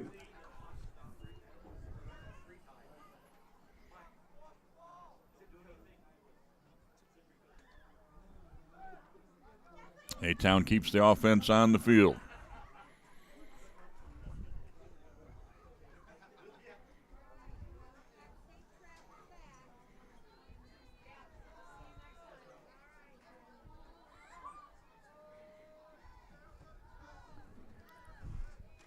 Out here wide left, Hall with Hook in the slot on the right side.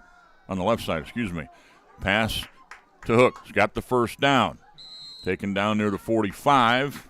But moving the chains, Tornadoes will keep it. Oliver Thornton on the tackle. Another nice design on that play as Hall goes down and in. Takes that man with him. And a quick out for Hook for the short gain that they needed and the first down.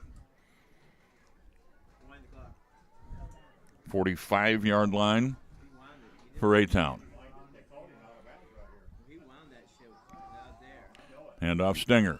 Got a little room over midfield. Brought down, hanging on, and finally bringing him down, Jay Hampton. Carson Stenger on the carry. And a gain of nearly 9, 2nd down and 1 from the Elmwood Brimfield 46.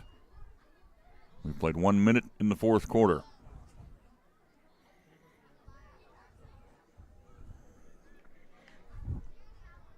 Should we turn the heat on?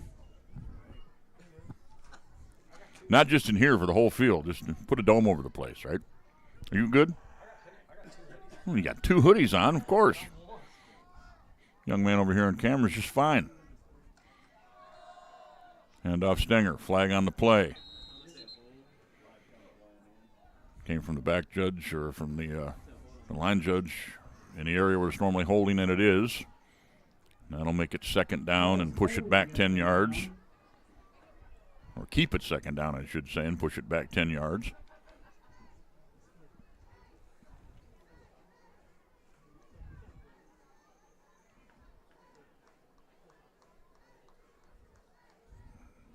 Penalty was marked at the line of scrimmage. So from 3rd and 1 we go, or 2nd and 1 we go to 2nd and 11. back inside A-Town territory at the 44.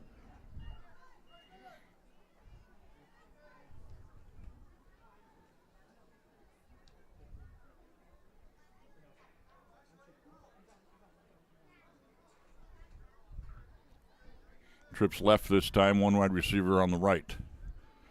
Out of this set, they've gone with the wide out to the right a couple of times when he gets man-to-man coverage over there. This time, looking left, down the sideline, breaking open, catch made, 35-30, cutting back and diving inside the 30-yard line is Cash Hensley. Senior wide receiver makes the catch. First down, A-Town inside the 30-yard line of the Trojans to the 27-yard line. Big A-Town first down. Send two guys deep, flush those backs deep, and then bring Hensley in behind him. He was open. And another first down for the Tornadoes. 27 this time of VB. Three wide receivers left, one to the right. It's Timmons is the only guy out there wide right. Send the man in motion, and they're going to look for Timmons. Check that. Is that Timmons? Should be. He's been over. Yep, it is. Number 4, Timmons makes the catch. Battles for extra yardage, and he's taken down inside the 10 with another A-Town first down.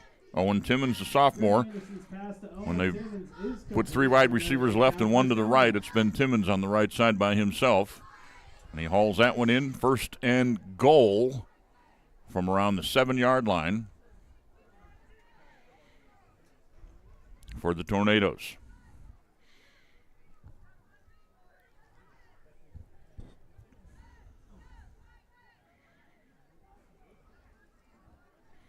A 49-18 lead for the Trojans, but A-Town threatening here once again early in the fourth quarter.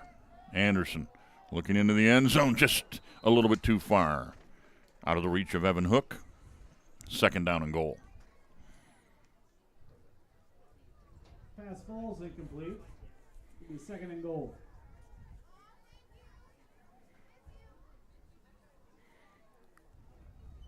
Drake comes to the sidelines, gets the play call. Jogs back towards the huddle. And there he is, bottom of your screen. 3 touchdown passes on the night.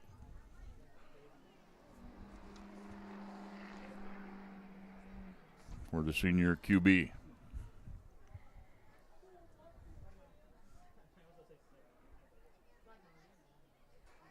Two wide to the left, one wide to the right. Handoff Stenger trying to find some room inside. Got down to the 5 and then got cut down.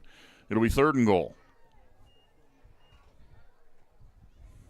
Carson Stenger on the carry. Be a gain of 2 yards. Is third and goal.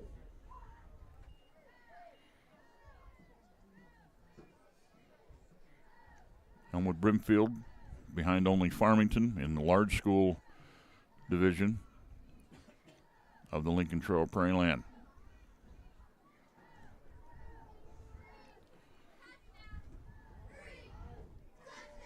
Maytown certainly needed this one tonight. 3-4. They wanted to get back to 500 going into week 9. They have played hard all night. Pass complete. Tackle made right at the line of scrimmage by Johnny Lance. The catch was made by Cash Hensley, number 8. That'll bring up a fourth and goal at the 3 after a 2-yard gain on that one. Fourth and goal.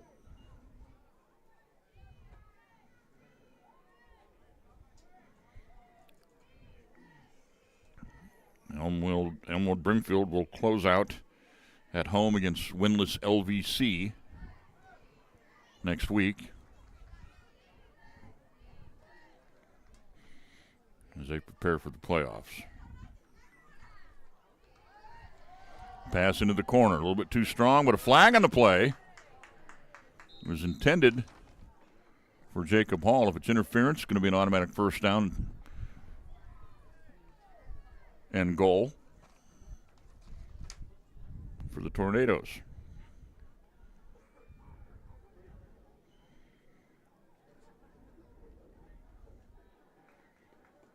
A-Town next week. Pass interference called against Elmwood Brimfield.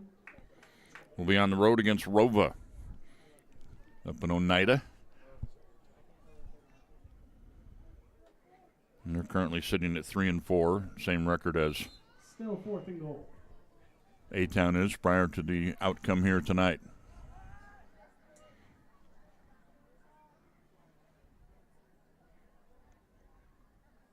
Fourth and goal from the 1-yard line. Anderson throws, caught, trying to get in the end zone, and doing so. Touchdown for Jacob Hall. Fourth TD pass of the night. Hall a little bit slow to get up after getting spun to the turf. Might need some attention over there. But another 6 on the board for the Tornadoes.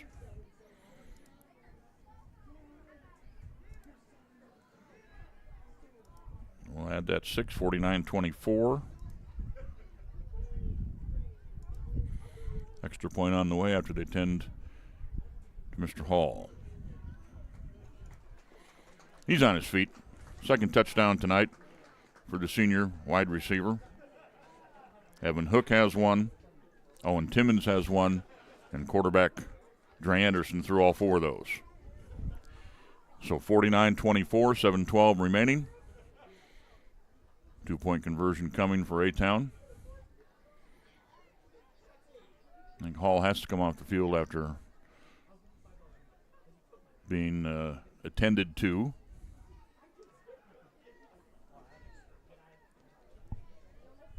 And Anderson comes over here to get the play call on the near side.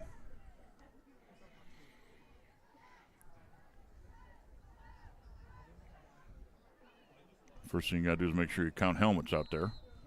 You got all 11.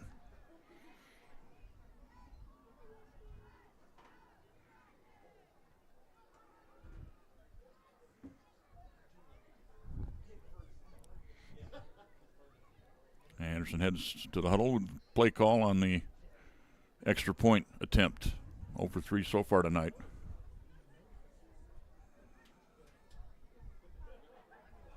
And I do only see 10 on the field for A-Town, with Hall not in there. Hate to waste the time on an extra point, but Anderson going to run the play. Got a man breaking open far side, and they score it. Nice pattern, a little down and out. Run by Owen Timmons into the end zone. Conversion good. Tornado siren goes off. Add 2 points to the total, 49-26.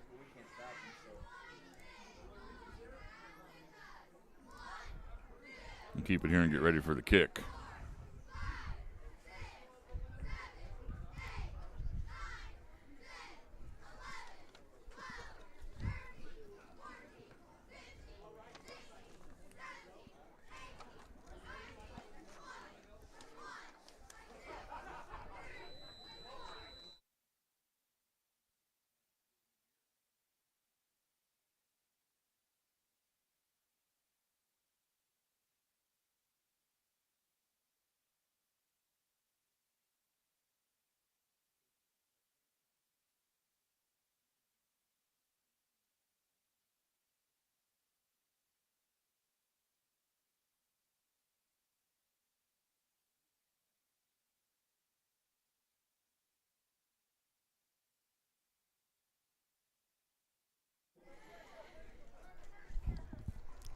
So after the 4th touchdown pass of the night for Dre Anderson, Tornadoes kick off. It's a high-powered Elmwood Brimfield Trojans. Catch made by one of the Upmans, going to run the return. And that is Johnny Lance, who is set up in that front line. He knows what to do with the ball when he gets it in his hands, and he brings it to the 49-yard line. First down from there. Lance on the return for Elmwood Brimfield. Trojans will start near midfield with 7:07 to play.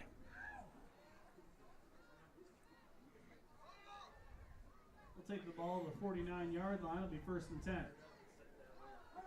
If we took 1 minute off the clock for every degree of temperature lost since halftime, would we be done by now?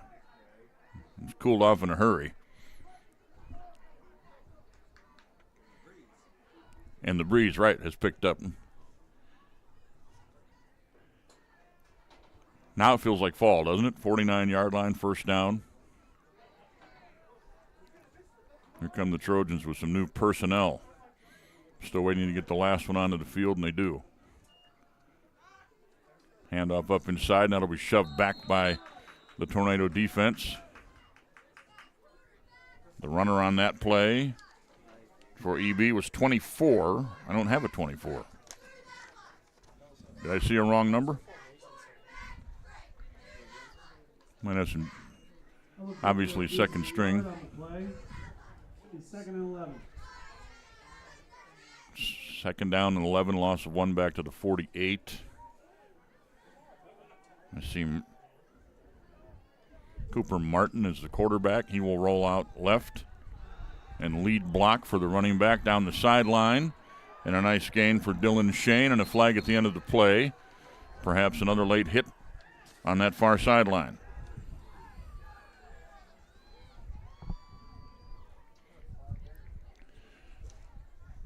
So we'll wait for the man in the white hat to tell us what that was, but I'm assuming it'll be tacked on and it'll be down inside the 30-yard line of A-Town. Personal foul, defense, 15 yards from the 42, sends it to the 27, I would guess, with 6:23 to play. Called against A-Town.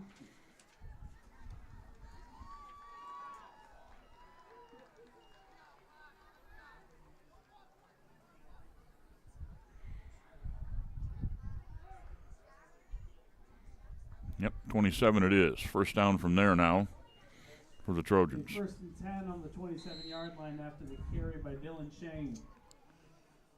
Clock winds. We're down about 6:18. It runs here in the fourth quarter.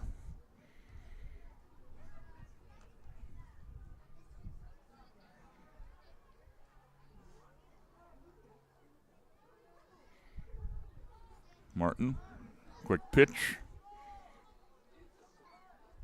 Short gain, pile still moving. And the ball's taken away. And coming out of there, one of the defensive linemen for A-Town had the ball. There's no whistles. He's going the distance. It's going to be a touchdown for A-Town. Running back wouldn't go down. Whistle hadn't blown. Ball pops loose. Defensive lineman comes back the entire way, and he's asking for where the oxygen is. Look at that man move down the sideline. Aiden Boone, 200-pound senior, finds pay dirt on a run of over 70 yards on the fumble return, and a quick score for the Tornadoes.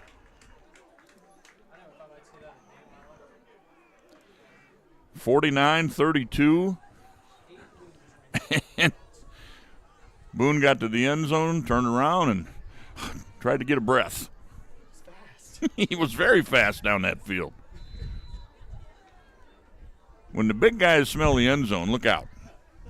They take their 50 time down by about half a second. Trips right for the extra point. Gray Anderson rolls right, looking, trying to buy some time. Lobs it deep in the end zone, batted away. Extra point not converted. Score is now 49-32 with 5:47 to play. We'd still consider that quite interesting, down to, unfortunately, with the missed extra point for A-Town, still a 3-score game, but 49-32 with about 5:47 to play. Elmwood Brimfield will get the ball back right after this on TSSR Game Time Live. It was the community that really drew me back to Macomb. I'm from a small community, and I'm from a farm family, and ultimately I always wanted to practice in a place like that, and I felt that I had the ability to connect to people who with a similar background from me, and the fact that the staff members at the hospital and the support, all the support staff at the hospital was also focused with the goal of patient care. It felt like it just all came hammered at home for me.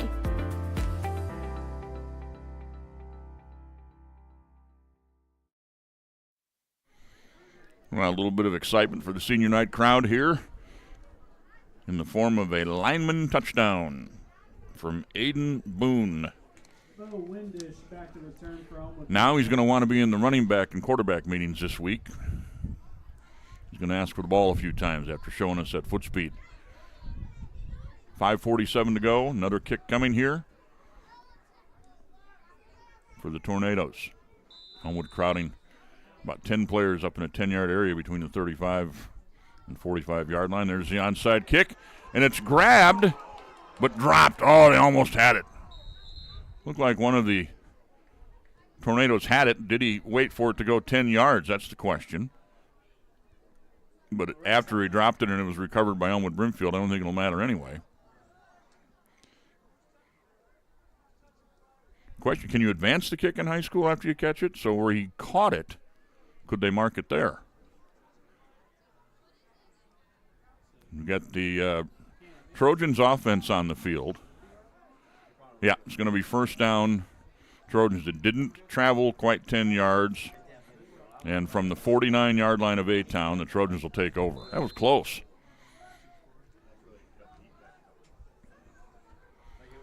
From the 49-yard line, first down, starters back in. Windish going to sweep left. Windish finds room, breaks into the secondary, and there he goes. Flag, though, behind the play. Windish scores. We got a flag back here at the 32-yard line, about 40 yards away from where the runner was on the near side of the field. And you see your referee there, and it's holding Elmwood Brimfield.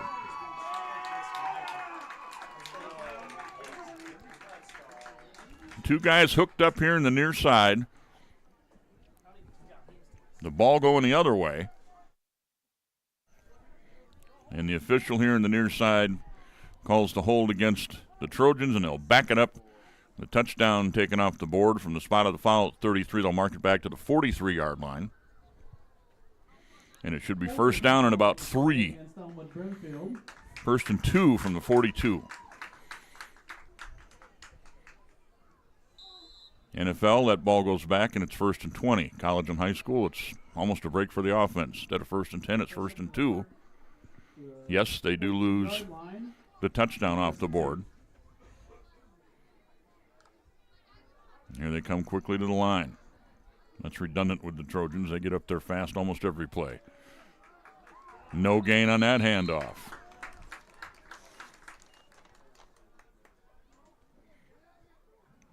Carry from Glenn.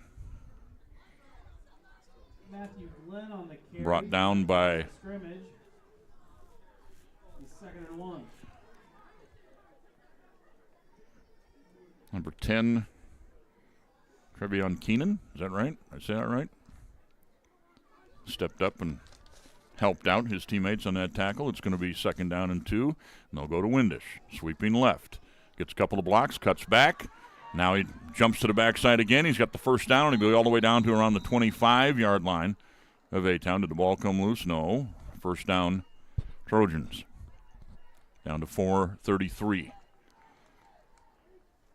Bo Windish on the carry will take the ball to the 25-yard line. It'll be a first down for Elmwood Brimfield.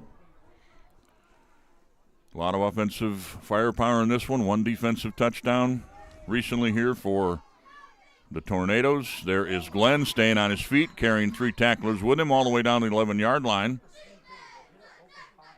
And it's a gain of 14 and 2 flags fly at the end of the play. Some extracurriculars again. After the 14-yard run by number 28, Glenn. That'll be unsportsmanlike on both sides. They're offsetting.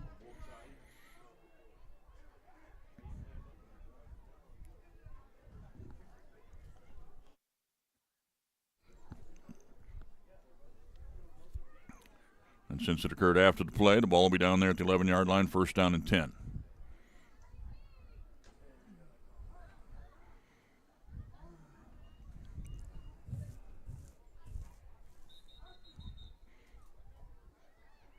Official timeout.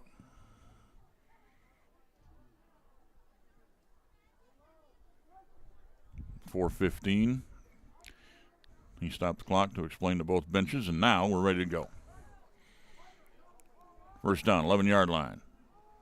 Pitch to Glenn. Running right. Pushed out inside the 5. Second and goal.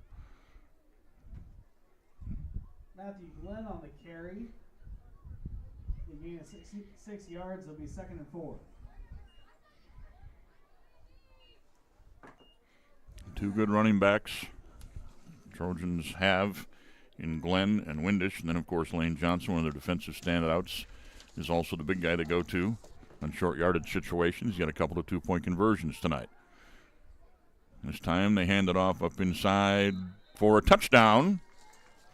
And I think it was Landon Klein that got that carry, number 8.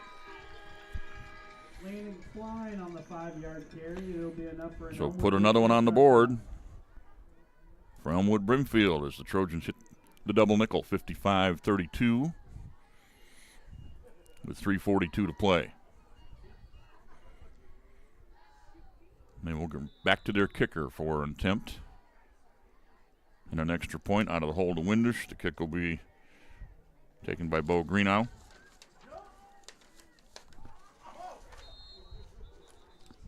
And I look down, look up, and I see a scrum. And the extra point is no good. Extra point no good. Was the snap bad?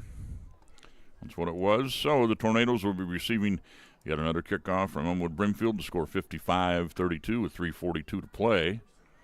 If you like points on the board, this is the game for you. You're watching high school football on TSSR Game Time, live presented by MDH. When I walk in and talk to my patients, I like my patients first and foremost to feel comfortable. I like to keep it real with them. I like them to know that I'm there to listen to them and to help them understand some of the processes that they may be going through. The most rewarding aspect that I feel with caring for patients is when those patients come back in and they tell me how much better they feel for something that I have helped them accomplish in their healthcare.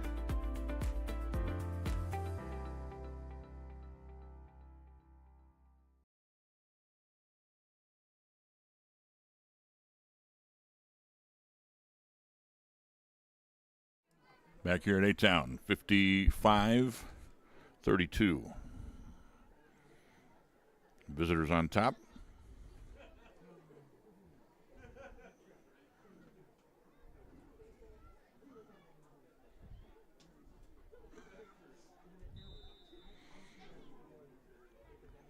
Trojans set to kick off.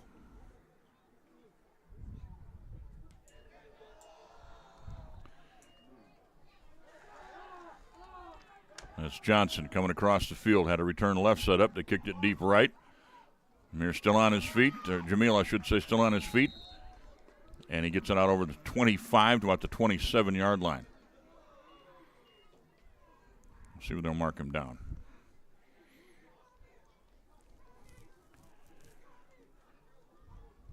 First down, Tornadoes. Return for A-Town.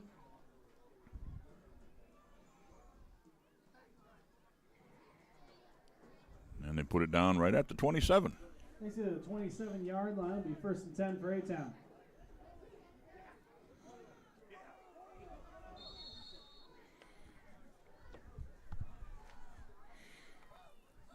First down, A-Town, 3:31 to play.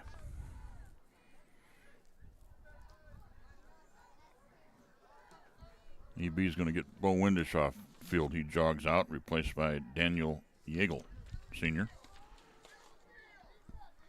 He steps in at the free safety spot.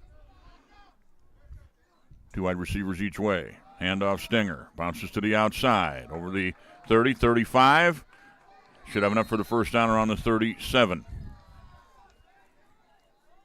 He needed to get right there to the 37. Carson Stenger on the carry. For And they're moving the chains. An A-Town first down.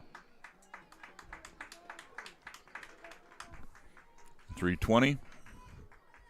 Full boat of timeouts left for the Tornadoes.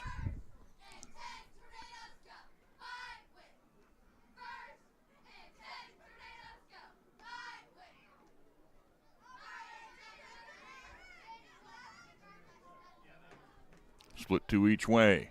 Stenger the only setback on the left hip of the quarterback. Gray Anderson with 4 touchdown passes tonight. Big hit applied. Check that it wasn't Stenger. It was number 13 was in at the running back spot. Riker Darst, freshman. Takes a good hit as he's handed the ball. Loss of a couple back to the 35. 2nd and 12. Still some Hardy fans on both sides enjoying this high-scoring affair. Wrapped up in blankets by this time. Except for the kids that were smart enough to put on 2 hoodies. And a jersey. And maybe a T-shirt. He's warm.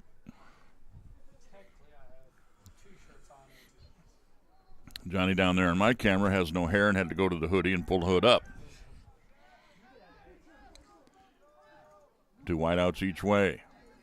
No setbacks, as there's also another man set up on the right side just off the hip of the tackle. Be the lead blocker for the jet sweep. Run by the 0. Jacob Hall. Good gain out to the 44. And it will leave about 3 yards to go on 3rd down. 3rd and 3, 133. The 3rd and 4. And the Tornadoes have a play.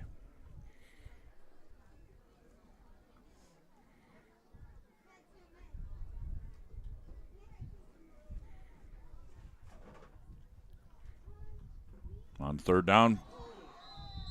A little miscommunication in the backfield. Ball drop.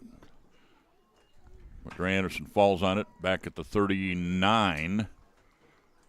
They'll give him the 40. And it'll be 4th down and 7. That'll be 4th and 7. Clock inside a minute to play, down in the 50-second range. Neither team interested in stopping it anymore at this point with a 55-32 score. And it looks like they'll send out the punt team for A-Town. Better hurry, they're going to get a delay call here because that's a lot of time before they made their way out on the field. Jacob Hall drops back deep to punt. Only had 1 attempt earlier tonight, and it was blocked. That's been the only punt attempt for either side. We're down to 18 seconds, and the official being very generous with the play clock, wants just to let them go. They needed an 11th man. This has been the 60-second play clock. Kudos to that official. The guy keeping track of the time lets it run out from 1 minute all the way down to 0. I have no problem with that. 55-32 will be the final. The Trojans of Elmwood Brimfield improved to 7-1 on the season. A-Town falls to 3-5, both teams with their final regular season game next week. We thank you very much for watching tonight. Tony, thank you, brother.